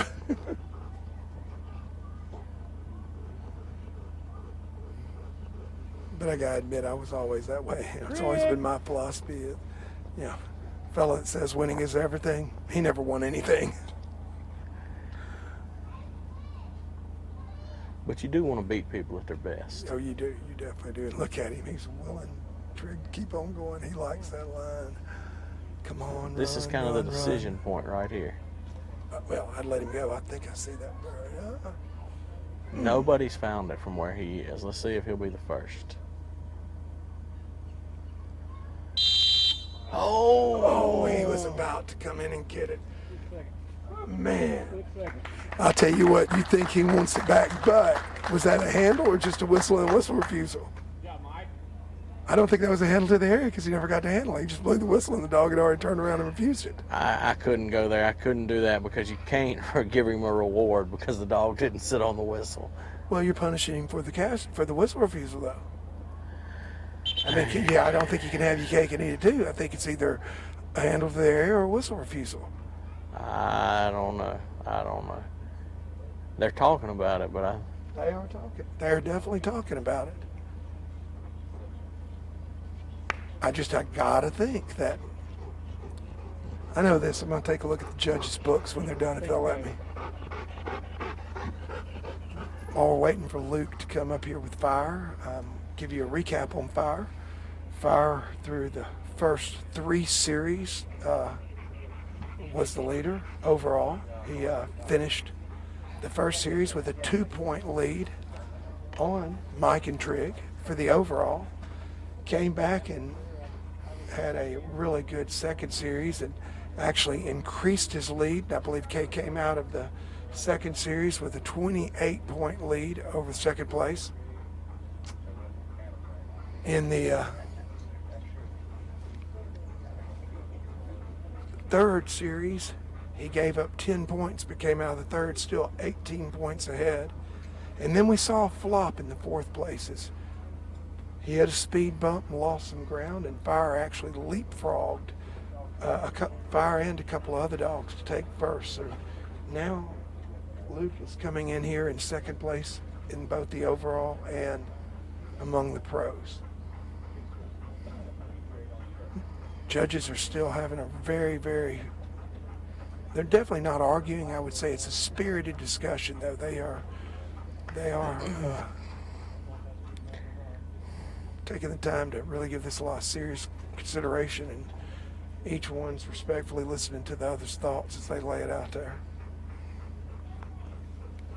I'm sure there's probably, it looks like maybe a little bit of a difference of opinion on how to score one of those birds. But no different under that 10th in this one. Yep, exactly. And you've done this all week long. Mutual respect, just And I'll tell you, with only 2 dogs left to go, man, this has been a pleasure for me, Leo. I've enjoyed working with you tremendously, getting to know you, having your beautiful wife and little girl come by. And I'll tell you, man, you are a class act, buddy. Very much been a pleasure. I've enjoyed it as well, man. You can definitely, if your record didn't show it, you know a tremendous amount about the dog game, and I've enjoyed sitting here and listening to your thoughts, and it's absolutely been a blast. I think they're about it through with their discussion. Before he comes up, we'll take time to thank our major national sponsors for this event. Of course, Eukanuba, who is the VIP tent, the dinner the other night, just gone way above and beyond. Eukanuba, great food. Bobby and I feed it, love it. I tell you, if you want your dog to be your best, I can tell you firsthand, Eukanuba cannot be beat. Also, we've got the folks from Tangle Free, all kinds of great products. Loving these Tangle Free decoys out there. The speckle bellies are so lifelike, man. Just look so good.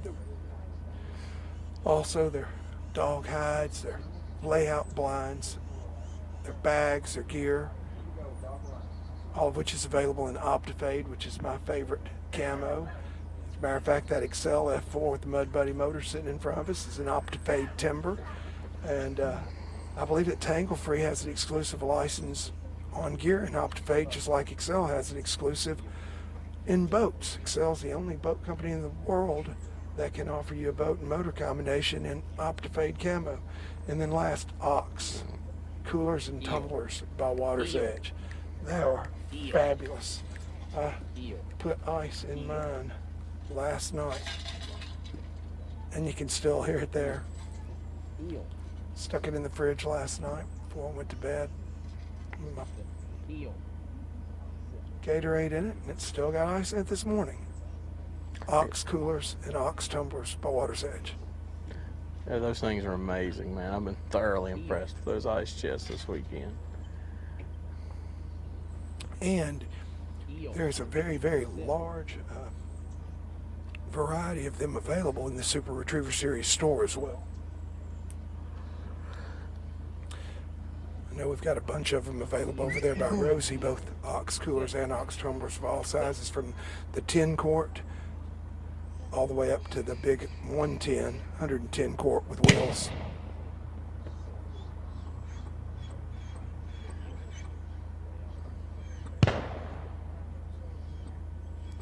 Watching Mike's run, I feel like he held on. What about you? Yeah, I do. I think that even if they give him 2 for being offline, 2 for the whistle, 5, I mean, you got 19 points there. The worst case scenario, in my opinion, and I don't think they hit him that hard. They were doing a lot of discussing. Yeah, I think Mike definitely held on. So used to my lavalier, forgot that I dropped the handheld. I think, worst case scenario, what? 19, 2 for being offline, 2 for the whistle, 5 for the refusal, and 10 for the handle to the area, if they did it that way. So I can't see. But I tell you, I could see 40, 50 points on that left-hand bird, potentially. Yeah, me too. It got ugly. And then a good job coming back and keeping his composure and doing a good job on the last bird. And Bella was very, very nice, but Bella wasn't just squeaky clean. No, she handled. She handled them too, didn't she? Yeah. Yeah, I definitely with the 27-point gap. I feel like Bella will be second, and I feel like Stewart and Larry will be pretty close after that. Yep. Yeah, Stormy did have a pretty nice run. I'd forgotten Stormy. I tell you, I think it was a very, very wise move for the judges to pull that blind out of there. Also, I think some of these dogs with the hunts and stuff that they've had. Oh. Man, now this is the first time we've seen this.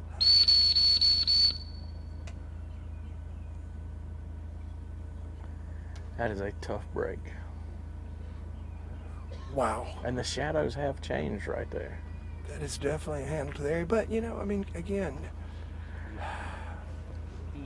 sure there was an offline penalty there, but you got to figure 2 and 2 and 10. That was a 14 or 16 point bird. He came in here, I believe, with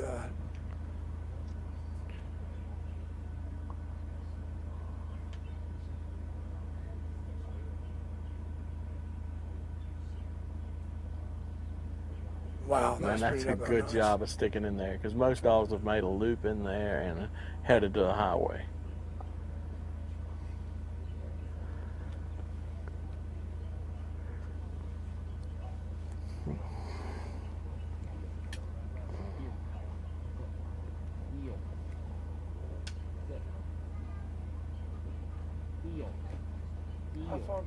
How far back of fire did River come in here? Let me take a gander.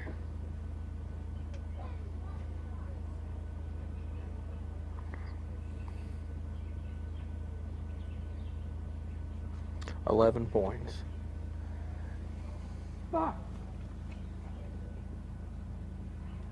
This mark is huge between those two, wouldn't you say?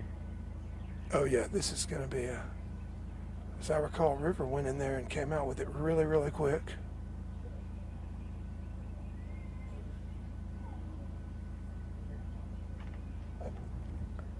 I think Fire has winded it. I think you fix to see Fire pop out with it. Here. He's a little high, but... Yep, a little to the left, but coming back. Did you feel that breeze pick up all of a sudden? I did. Leo? I mean, Fire was right on top of that bird for a long time. I think maybe a 4-point advantage there for River. Yeah, I think so. I think it's going to come down to this bird right here. Fire picks this bird up clean, then they're going to be really, really close. But he really needs to pick this up clean because he definitely gave up 14, 16, 18 points on the right-hand bird that River got totally clean. But he picked up 10 on the River handled on the middle bird, handled to the area. In the area. Well, it also may come down to handling in the area and to the area and how they scored it on River, because River did have a handle that, we thought it was in the area. Not sure how the judges did. I can never tell if he's saying far or back when he sends that dog. Apparently in Cookie Monster language, that's the same word. Wow, what a line. Man, this is looking like... Okay, now it's just got to find the bird. Oh, I think she sees the bird, buddy. I wasn't no finding it. 0. Wow. All right, we better start talking about some points. So I think you got 14, 16 on the right-hand bird. For sure. A 0 and a 4. So put it at 20. I'm going to probably give her, you think 6 or 8 on the left-hand bird? 6. So we're talking 26? Yeah, because the dog did not fall down ever. That's right. Below the, as a matter of fact, the dog stayed pretty good distance away from went in, several yards to the left of the hide. So I'm thinking 6. So so we agree that that's our leader. Remember, I'm a Tennessee boy, so I That we're ran out about of fingers and 26 toes. to 30. So we're saying that. And I've got to believe that with the handle to the area,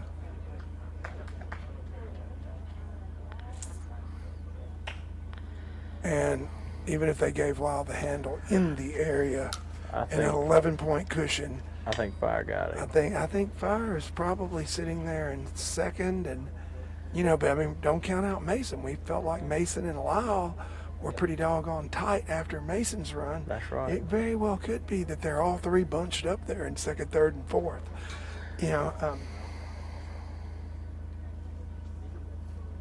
I think Mason. Stevens got 36 points to play with.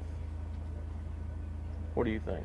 He came in leading by 10, and I feel like we're going to be right there around 30. Yeah, I believe you're right. I think we need to. I can tell you this. I think I'm going to be scoring this one in my head as I go too, like I used to do when I was standing on the line And running the. Ladies and gentlemen, we could be 20 points off. There could be some barriers out there we're not seeing that the judges are scoring on.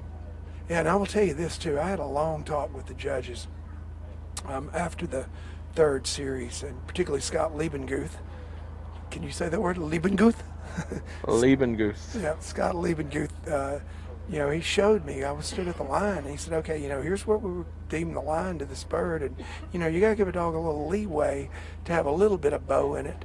And you could still have a little bow, particularly on that mark in the third where the true line to him went through that big old root wad and stump. The dog was going to have to deviate. So we gave some 0s with some dogs that had bends, but we had landmarks. And he actually pointed them out, and that was a 2. And if you stayed outside of it until this point, you tacked on another 2, and that just to be consistent, that's the way we were looking at it. And some of those things weren't even visible from the line. So we are by no means saying that, hey, we know the score, or if these guys don't agree with us, they're wrong. It's just the opposite way around. We don't have all the facts. We're just commentators. They are the specialtators. Yeah, and do not go away after Georgia runs, because after Georgia finishes this run, we're going to talk about it a little bit, and we're probably going to throw it out for a little bit to commercial break, but we will be back to announce the winners, and I believe even do the presentation of the trophy to both the amateur and the open. And now if an amateur wins, they're the overall crown champion as well, correct? I don't know how that would work. I don't know either. Unfortunately, Shannon didn't here to answer that. I think that Mike definitely had a shot at it, but I'm pretty sure that right there around that left-hand mark ended that. Oh, it definitely ended that. Yeah, I don't think we're going to have an amateur that does it. I'm just saying. no, there's no way that I mean, Mike was a couple points behind Bang coming in, and I think Bang's run was so much more, Fire's run was so much more superior. Thank you for the correction there. Fire's run was way, way better. Here comes Georgia. Steven coming to the line with a big black dude puppy. He was in the same situation with her father, and now he's coming to the line with her. And she is a big black female.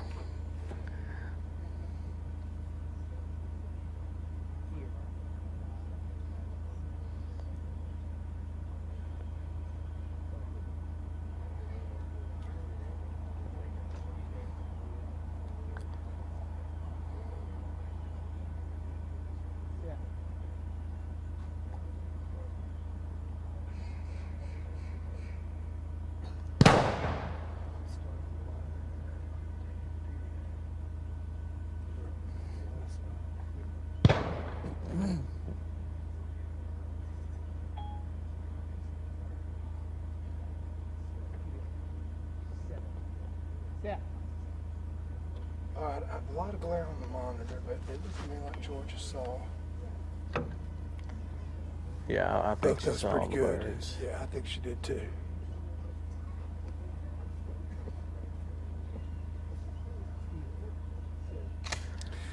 You know, it was funny yesterday. Was it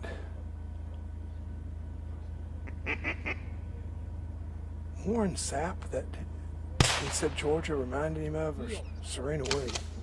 You weren't there, did you? I wasn't there for that.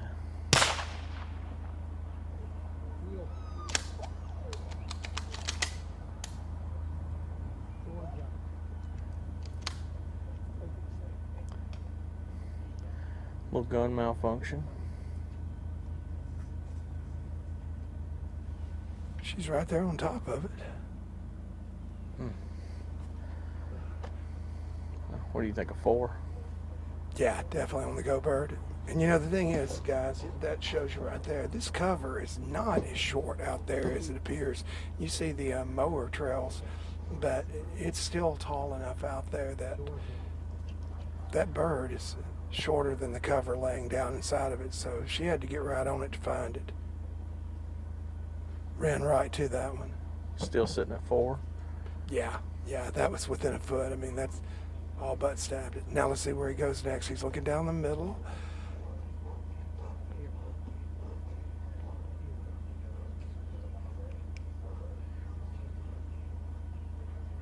Of course, with Mason, we saw him switching sides. Is he going to do that with her?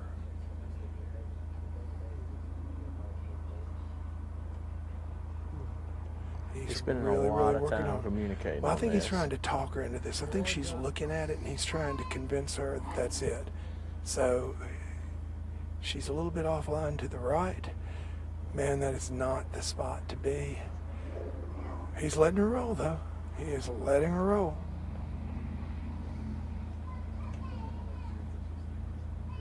Went out to the decoys, coming back in. No. All right, she's definitely hunting out of the area. He's going to have a handle there. It looks like he's going to the back bird.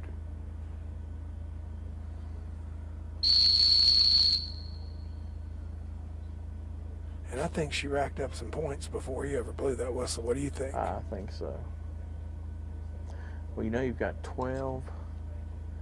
You know you've got 16. 14. And I'm going to say 8 for hunting. So 24, so he's sitting on 28. What do you think?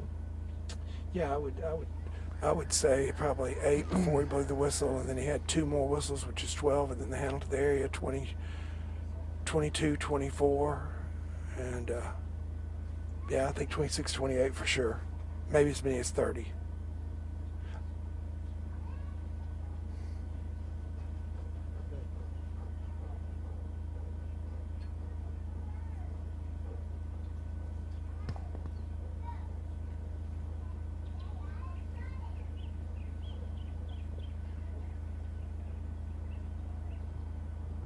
Georgia!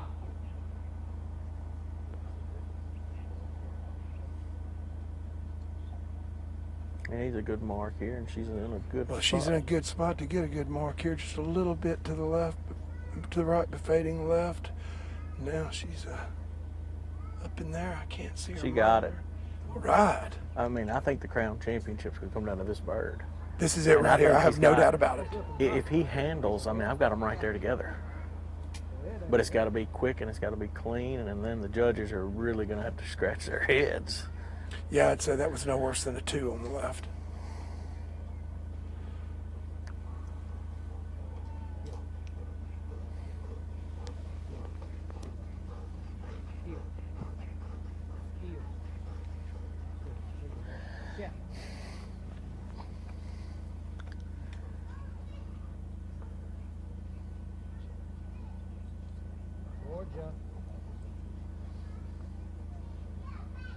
She's in a good spot. I think she's a little bit too far to the left. Oh my goodness. I think we just got it, Crown Yeah, Champion, right that's gonna there. be a Crown. But it's not official, folks. But that was a really, really nice run. I'll tell you what, before we go to the commercial, I'm going to step over and meet Stephen at the pool and try to get a word with him. Do that. That's not that much different from Mason's run. No, that is not. You think but about he came it. in with quite a few points, so That's went right. ahead. So, But I'm just saying, as far as his 2 dogs, they both ran the same test. I think that what probably is going to wind up being, and remember, he had how many points separated Fire and 11. 11. He had 11 to give up. I think the kiss of death for Fire is going to be that right hand short bird. I think that's going to be the difference maker. And look who the first person to shake his hand is. Yes, sir. Mr. Luke Core. Shaking. Yep, Luke having to handle on that bird. I think that is a difference. Stephen, big time family man. You see him hugging his beautiful wife Kendra and baby there. Georgia's owner, Miss Sue Lyman, one of the nicest ladies that I've ever met in this sport. I love Miss Sue. And go step over here. Just a second. So first, I'm gonna come to you in a second, Stephen. But Sue, what do you think of your girl? Whether she won or whether she's second place or third place, she's a heck of a dog. You know, I couldn't ask for a better dog, and I couldn't ask for a better guy to handle her either. I've heard you say that many times about Stephen. Stephen, what do you think? Think you did it? That's not my job. My job's to get my dog through it, and that's what we did. We focused on the best we could do, and I sure am glad she got that last mark clean. I guarantee you, sitting over here, Leo and I were pretty convinced that the Crown Champion's swimming around in that little Eukanuba pink pool right now. I agree. I guarantee you, buddy. Well, look, I know you want to celebrate a little bit with Kendra and Miss Sue and your babies, buddy. Regardless of where it comes out, that was a very, very nice run. You got to be proud of her. Very proud, very proud. All right, buddy. Thank you so much. All right, so looks like the judges have pretty much finished everything. I see all of the judges' books are closed now, so I think that all the decisions that need to be made have been made. I think they've got the answers that they were looking for, and so we're going to take you right now to a commercial break, but stick with us, don't go anywhere, because in just a minute we're going to come back and we're going to announce the Super Retriever Series Amateur and Open Crown Champion of 2019. I'm J. Paul Jackson here at the SRS Crown Championship presented by Eukanuba, and we'll be right back.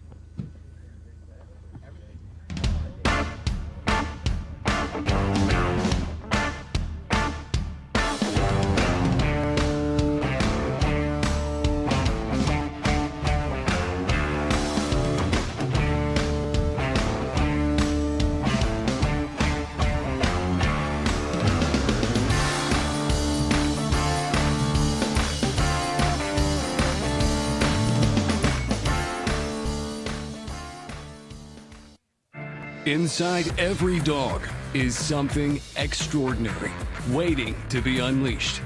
For the people who recognize their potential, who coach raw ability into dogs who inspire awe. For people whose greatest achievement is the bond they've built and the stories they share. We're with you, fueling the extraordinary things your dog can do.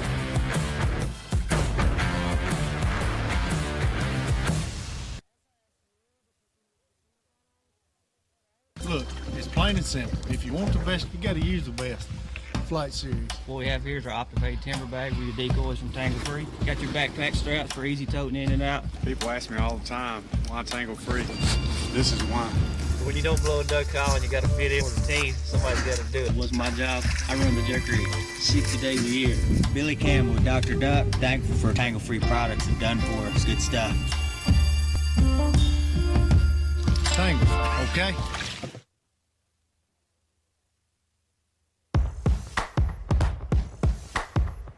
We ask for obedience. They give us pride. We expect performance. They inspire all. We need a partner for the season.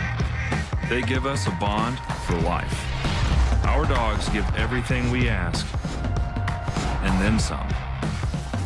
Their nutrition should do the same.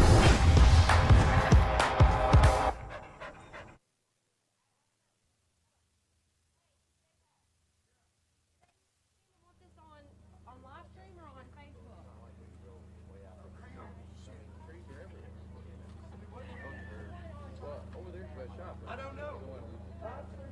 Let's do it on live stream.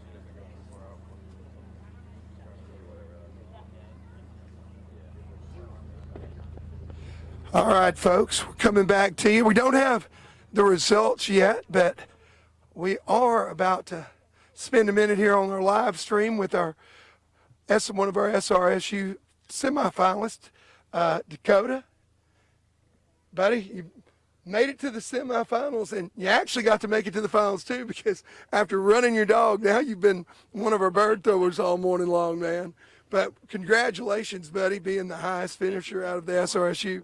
Thank you so much. It was an awesome opportunity, not only being able to place in the SRSU, but being able to come here and actually compete with the dogs. You know, the dogs here are the greatest in the country, and being able to show myself and show the dog. Being an amateur, facing and doing the same tests as some of the pros and stuff, it just gives you an awesome opportunity. And so I 100% recommend any of those out there that can run the SRSU, that have the dog and have the ability and the want to do it. I 100% recommend it because it was awesome. It was an awesome experience. Well, you did a great job. I know your daddy, Rhodey, is super proud to have you as part of Best Retrievers. About to graduate college. Have you decided if this is your future, or you're going to go a different route? I plan on one day coming back to it. I'd like to go get experience somewhere else, some management experience, and just some business experience. But I do plan on coming back and taking over Best Retrievers and running this game and competing in it. So. Well, that sounds like a really, really wise decision. Last question I got for you before you go.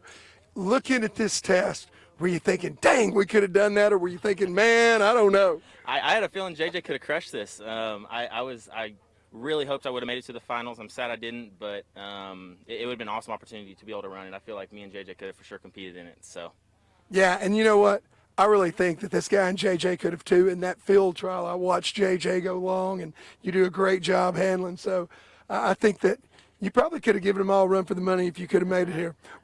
I hope so. I really wish I would have got the opportunity, but it is what it is. I gave it my best shot in the last series, and just wasn't enough. So.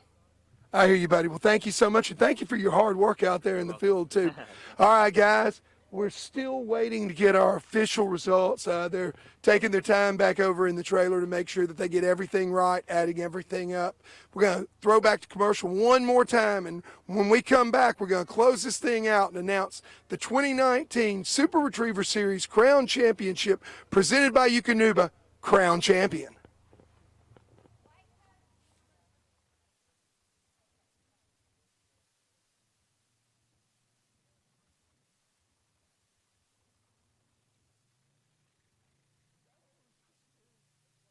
The Super Retriever Series Crown Championship presented by Eukanuba is brought to you by Visit Natchez, the hidden jewel of the South. Tangle-free waterfowl. This is why. Ox, the official cooler of the Super Retriever Series. Excel, the boat to own. And Eukanuba, strong, focused, and ready for anything. That's a Eukanuba dog.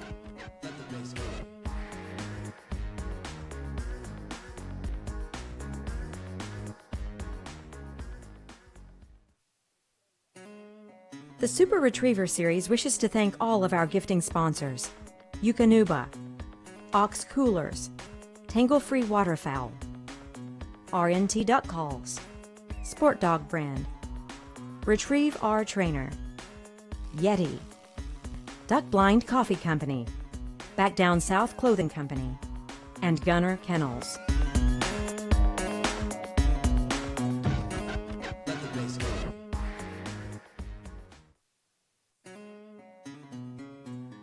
The Super Retriever Series Crown Championship and the City of Natchez want to thank the local sponsors of Natchez, Mississippi.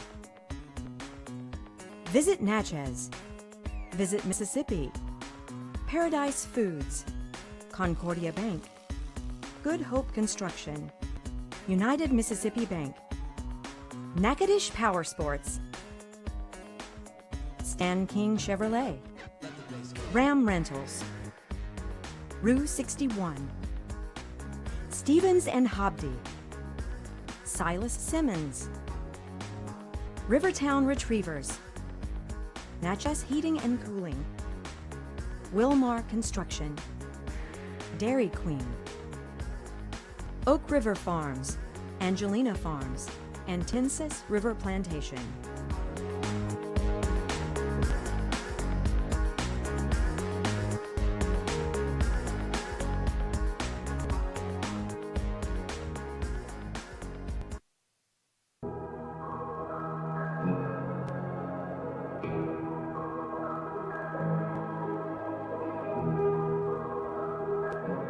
Me and the family have been coming to Natchez for years.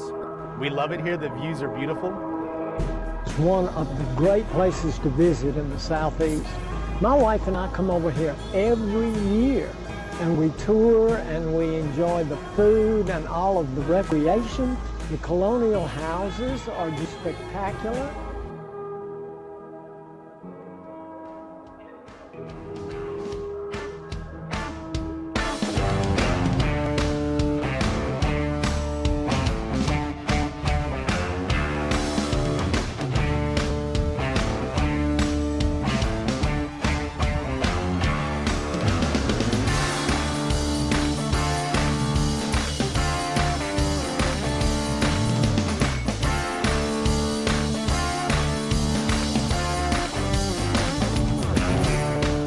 Natchez has always been known for good food. I always say that food is the universal love language because you have a mix of all different things.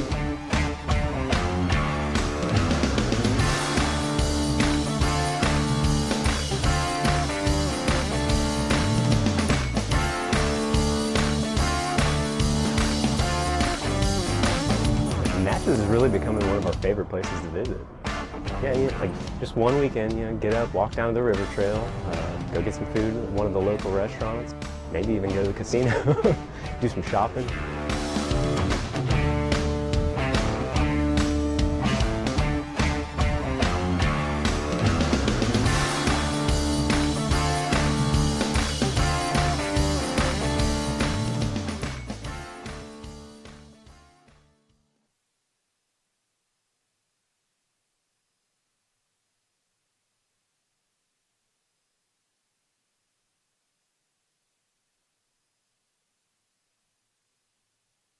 Look, it's plain and simple. If you want the best, you gotta use the best.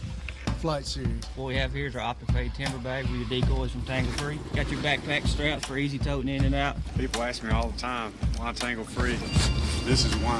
When you don't blow a duck call and you got to fit in with the team, somebody's got to do it. What's my job? I run the Jerk Rig 60 days a year. Billy Campbell with Dr. Duck, thankful for Tangle Free products and done for us. Good stuff. Tangle, okay?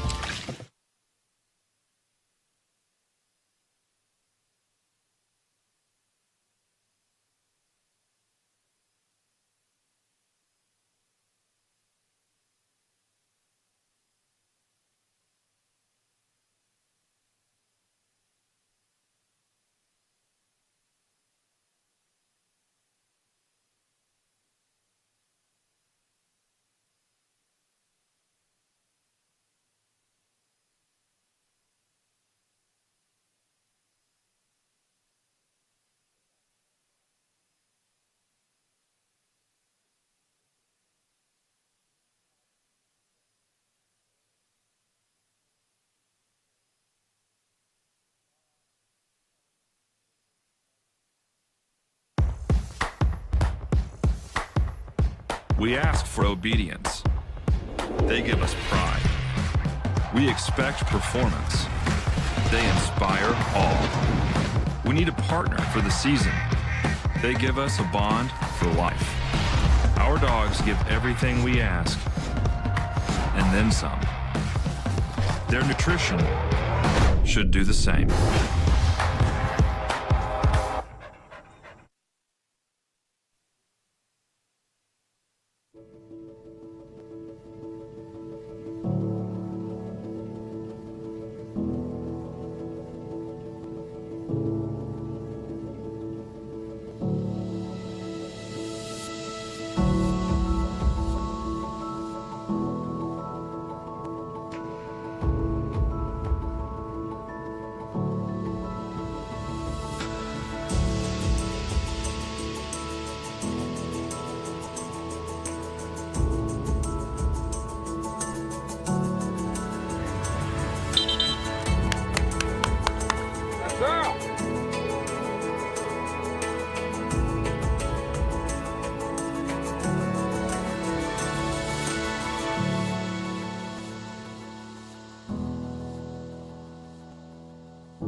The Super Retriever Series Crown Championship presented by Eukanuba features the best dog and handler retriever teams in the world as they compete for thousands in prize money and a chance to win the coveted title, Crown Champion.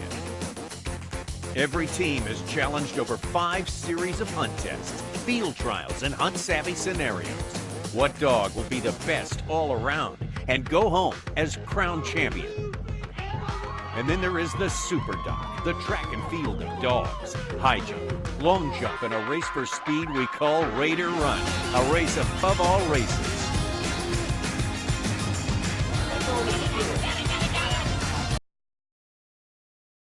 Don't miss the best of the best sporting dogs in the world, right here on the Super Retriever Series Crown Championship.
I guess I need to welcome us back, right? We are. Can you hear me?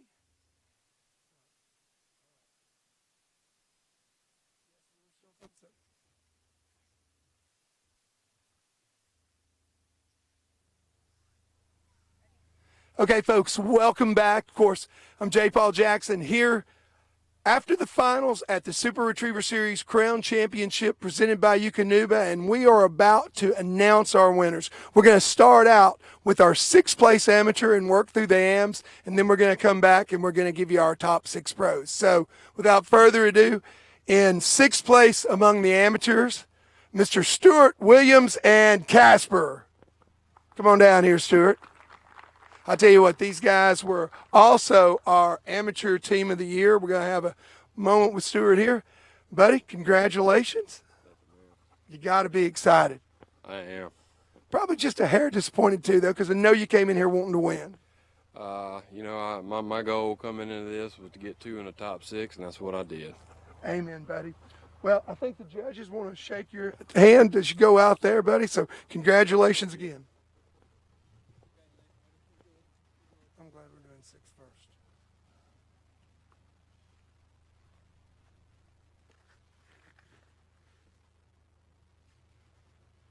All right, and now our 5th place amateur team, one of our crowd favorites for sure, Mr. Larry McMurray and Grits.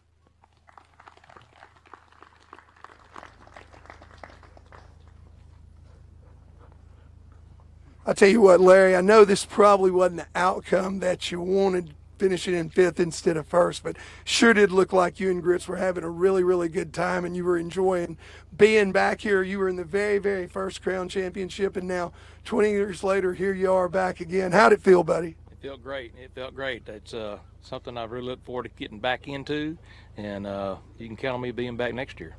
I guarantee you, I believe it, buddy. Congratulations again.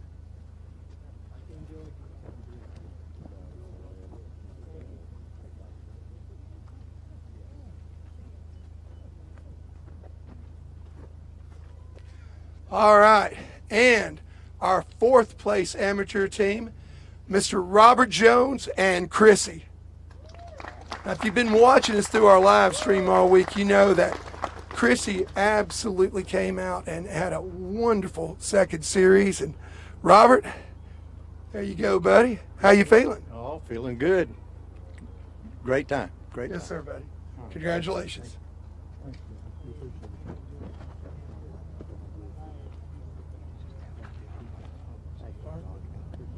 Yeah, that would be great.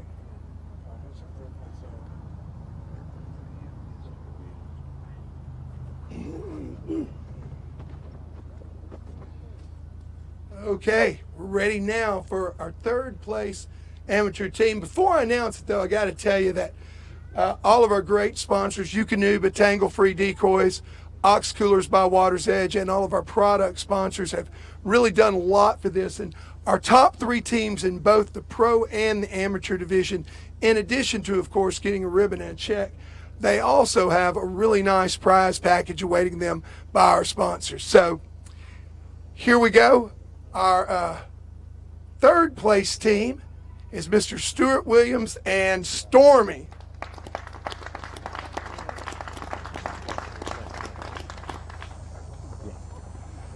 Stuart, you know, you said the key to getting here through the first 4 series with Stormy was being consistent, and you know, finishing 3rd out of 6, that's not bad at all. And Stormy again showed that same steadiness and consistency. What do you think? I have to agree with you. I'm very proud of him. Yes, sir. Well, step over there, shake the judge's hand. I'm going to meet you back over at the table and show you what you've got.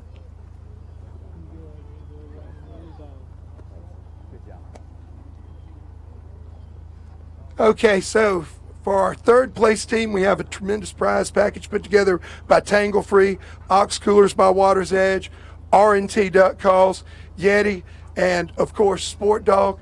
That's all yours right there, buddy. Congratulations, and I think we also have a check for you. Thank you, sir. And now our 2nd place team in the amateur is Mr. Ron Anderson and Bella.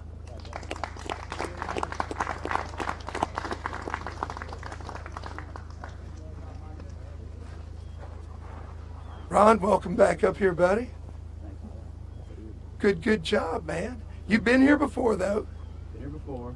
So this is Bella's first time to get to the finals, so I'm very proud of her second. We didn't quite get it done like we wanted to today, but it was good enough. So as an amateur, how many times have you been to the finals yourself? This is just the second time.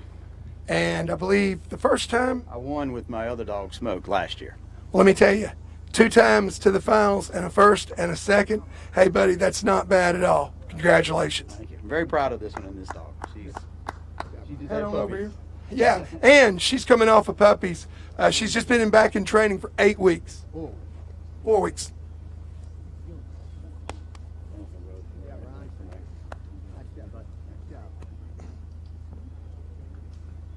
Okay, buddy. Also, we have a prize package for you guys in second place among the amateurs. So you've got a whole bunch of cool stuff over here that you and Bella can take home with you as well. And, of course, you'll be waiting on a check, I'm sure. All right. All right, now I know this is what everybody has been waiting for as far as the AMs are concerned. I don't even need to look at the sheet because I know the result right here. And this definitely isn't this guy's first time around. He's done this before. I'm sure that this is a very bittersweet moment for our amateur winner, Mr. Mike Gibson and Trigg. And I say that, congratulations, Mike. I say that because he's brought a new winner here, but he's done it before with another great dog that I believe is going into retirement after this week, Jeter. So, Mike, I know you were disappointed in retiring Jeter, but hey, how about this for a happy ending in it? Well, I tell you, it's a bittersweet thing, but I couldn't be more proud. I know, buddy. I guarantee you. Tell you what, I'll meet you right over there. Good job, man. You know, it's got to be tough retiring an old dog, but wow, what a great run he and Trigg have had.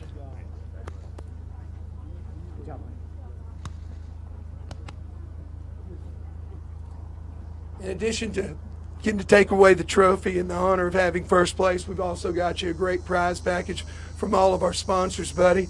I know that it's got to be a lot of emotions going through your head right now, you know, but you've got a lot to be proud of, and I'm sure you and this guy, you guys have a great future. What are you thinking right now about Trigg? And you got a free ticket now back for the rest of the time. You win one crown, and hey, you can keep on coming back. So what do you think the future holds for you and Trigg? Well, we're going to run all these we can because, as we just saw, it's hard to let one go.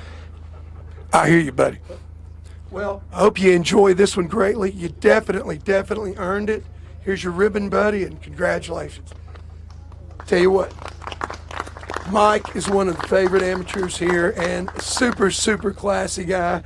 You can see just how much winning meant to him, and also how much these guys love their dogs, because, you know, it really is tough here. We congratulate Mike.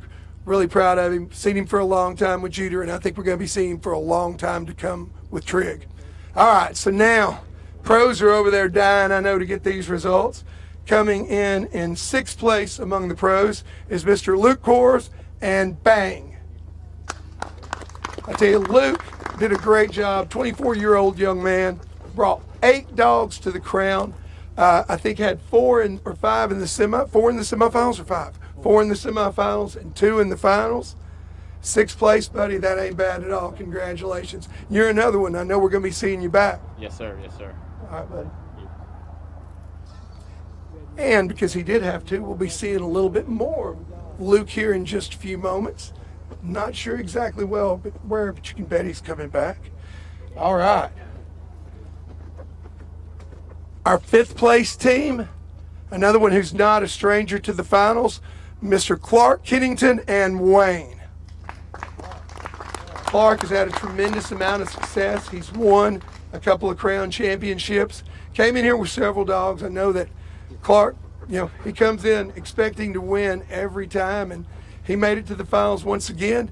Probably didn't turn out quite the way you wanted to, but you got to be pretty happy. I'm happy with it. This is this dog's first trip to the finals, and I'm very happy that he made it here. Hey, 5th place isn't bad, buddy. Congratulations, man. Good job, Wayne. Thanks, Clark. Good job.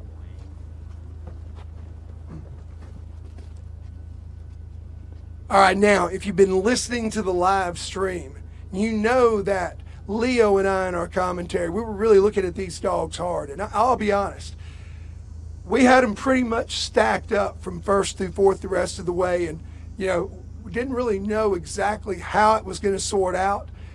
Taking a look at these results, I think the judges have done an excellent job here. And just by a hair in fourth place, we have Mr. Stephen Durrance and Mason.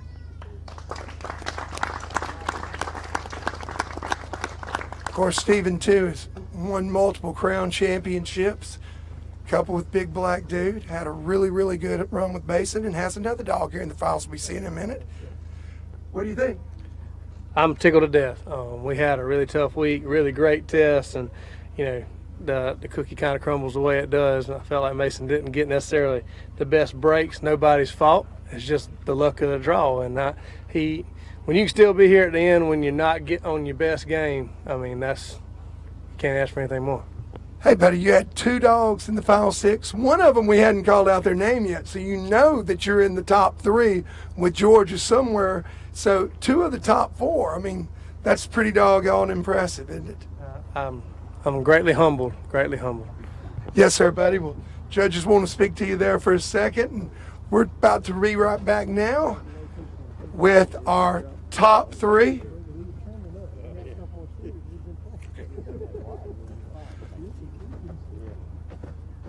Of course, there's a whole lot riding on the difference between fourth and third place because the top three dogs each year in the Crown Championship automatically earn a berth to come back the next year. So in third place, with a trip assured next year back to the Super Retriever Series Crown Championship presented by Eukanuba, is Mr. Lyle Steinman and River. Of course, River is no stranger to the Crown Championship.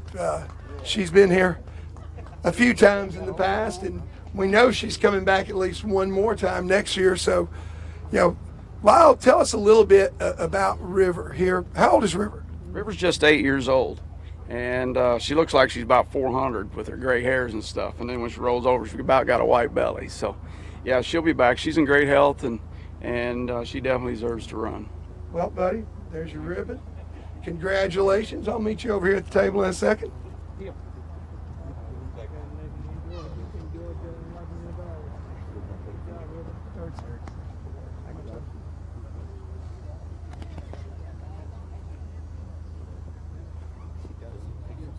All right, so for third place, of course, we've got you a great prize pack, including Sport Dog collar, Ox by Water's Edge cooler, lots of cool stuff from Tangle Free there, and also you'll be getting a little check there as well, and a trip back next year. Now, I'm going to ask you to just step over here in the shade because after we announce first and second, we're going to pull you guys back in here.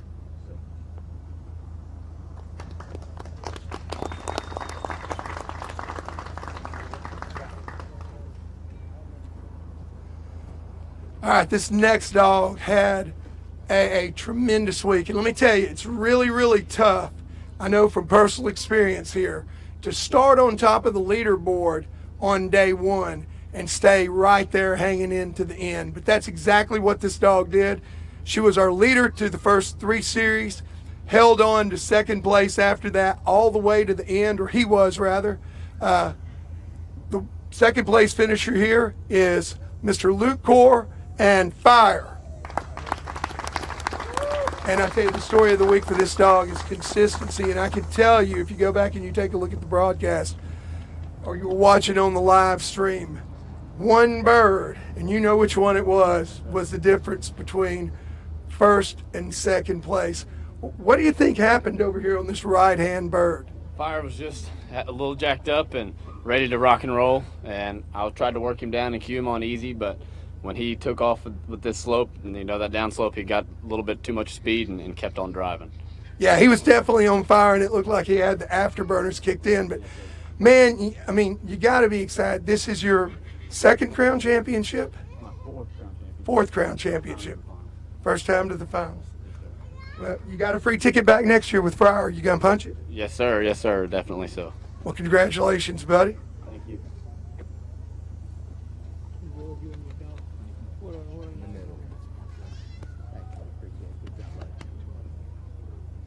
All right, and for your second place finish, 45 quart Ox Cooler by Water's Edge. I've got one of these in the back of my truck myself. I can tell you this is an incredible cooler. Of course, prize package from Tangle Free, Rich and Tone, Sport Dog. A lot of cool stuff to take back home with you. And be seeing you next year. And also here in a few minutes, if you'll just go step over into the shade, we'll be right back and pull you in with the other two.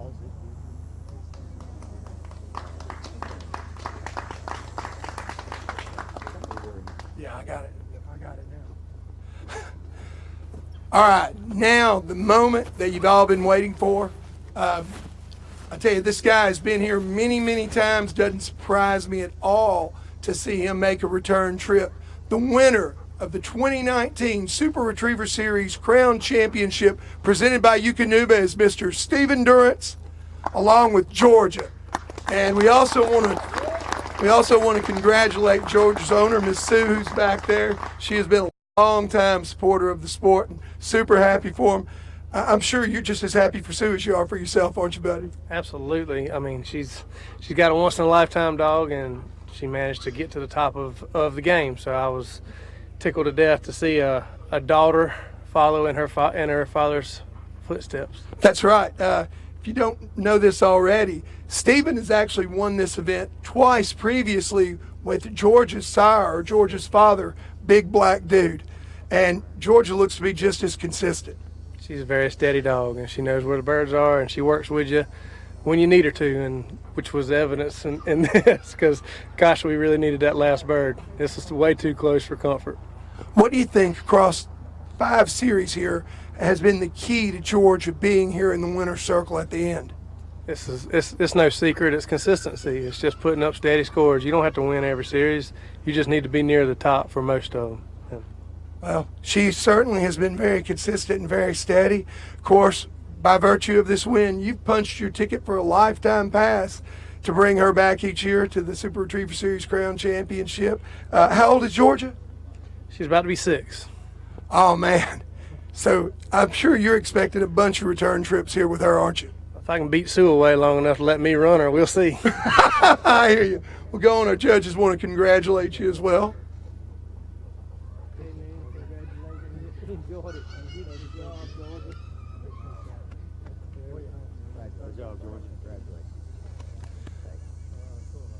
I tell you, Stephen, always a class act, buddy. I couldn't be happier for you. Certainly very, very happy for Miss Sue and for Georgia.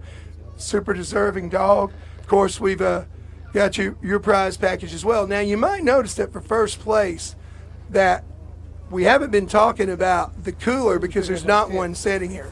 And that's because right over here, both our first place amateur and our first place pro also gets a 110 quart rolling Ox Cooler by Water's Edge. And of course, both of these guys will get their names etched on that coveted Crown Championship trophy. Congratulations. Thank you, Jeff. Appreciate you. All right, guys. Well, that is our winners right there. First, second, third, fourth, fifth, and sixth in both the pro and the amateur division has been decided. The awards have been handed out. We're about to wrap up here, but we really hope that you have enjoyed this live stream broadcast all week long of the 2019 Super Retriever Series Crown Championship presented by Eukanuba.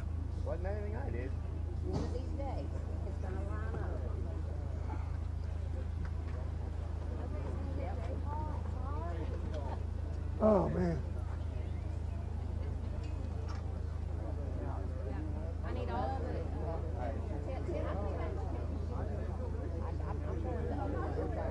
I need top 3 and some pros with your dogs, please.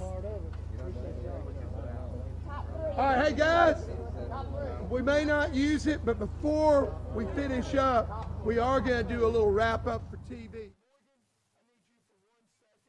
And can you hear me, Jeff? Can you right quick before I make a unilateral decision here? Don't know if they're going to use it for TV or not, but if they do, here's what I'm thinking. I'm thinking we put the first, second, and third place dogs behind us, behind me over there.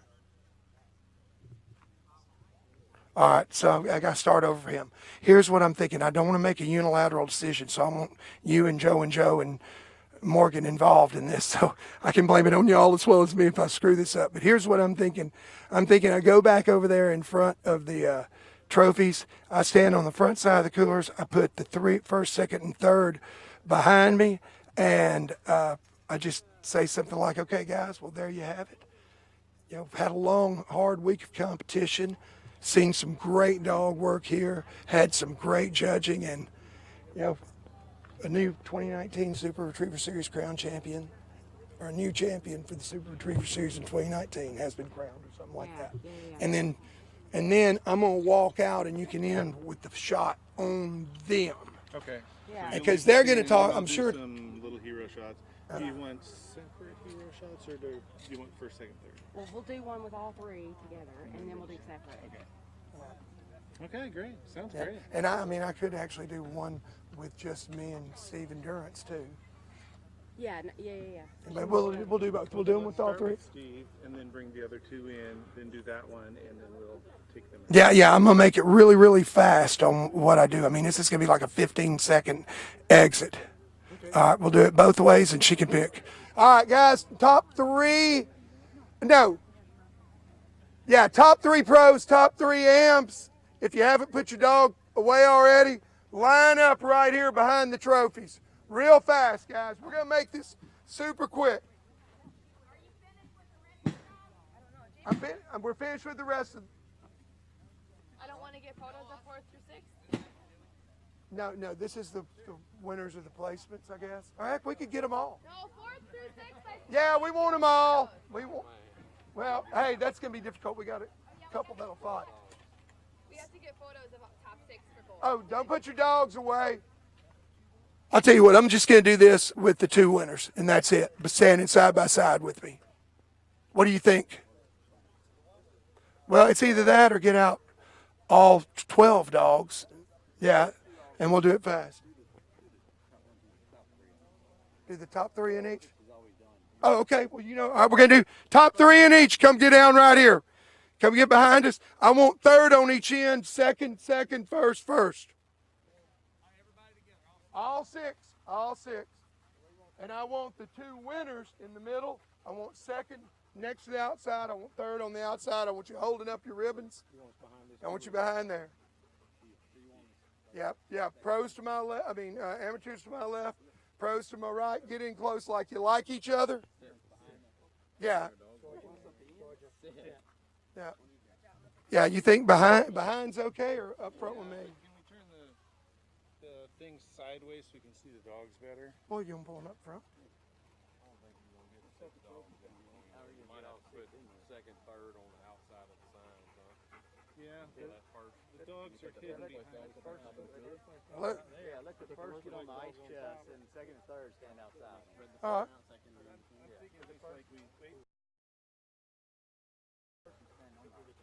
Will Trig stand on your right? Oh, heck yeah. I think the dogs are going to go on the coolers. Yeah, all right. Let's put them on the coolers. Load up. There. Okay, up. Sit. Sit.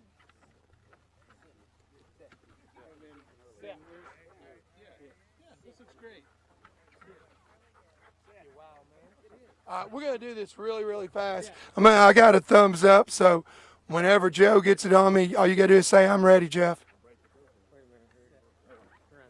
Hey, and you can move Trig over here if you want Trig there. All right, we're going to do this quick so we keep the dogs happy.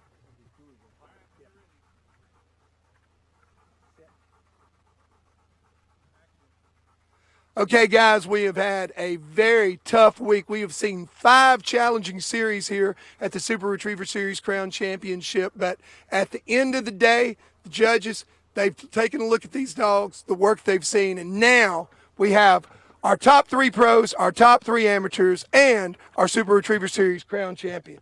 That didn't go worth crap. Oh, shoot fire. Save on mattress. Yeah, the coolers are hot. That's the problem. Oh, yeah. We may put them on the. Let's just do this. Let's just. We'll just do this. Let's Just slide these sideways. let's bring the winners up front. Just the 2 winners up front beside me.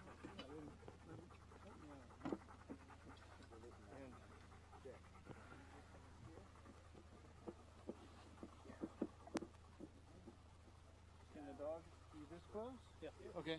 Great. There you go. And you can bring them out. You do anything you want.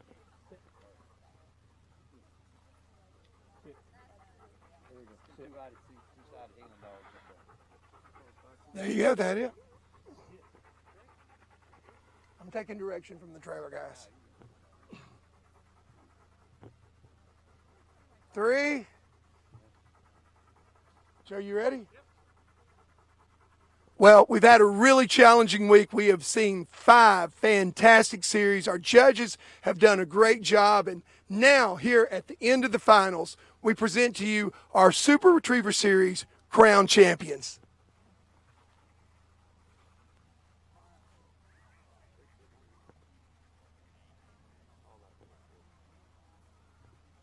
Morgan, you got any input on this, or Joe?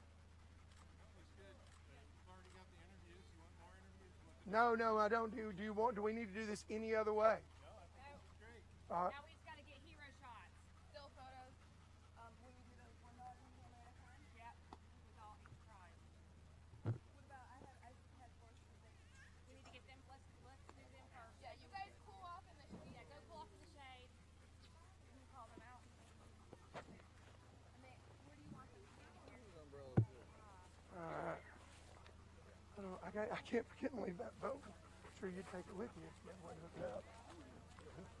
I got friends here. You've done this all before. How did I do this last year? You're doing better. My monster did a great job, by the way. Thank you very much. I mean, how did they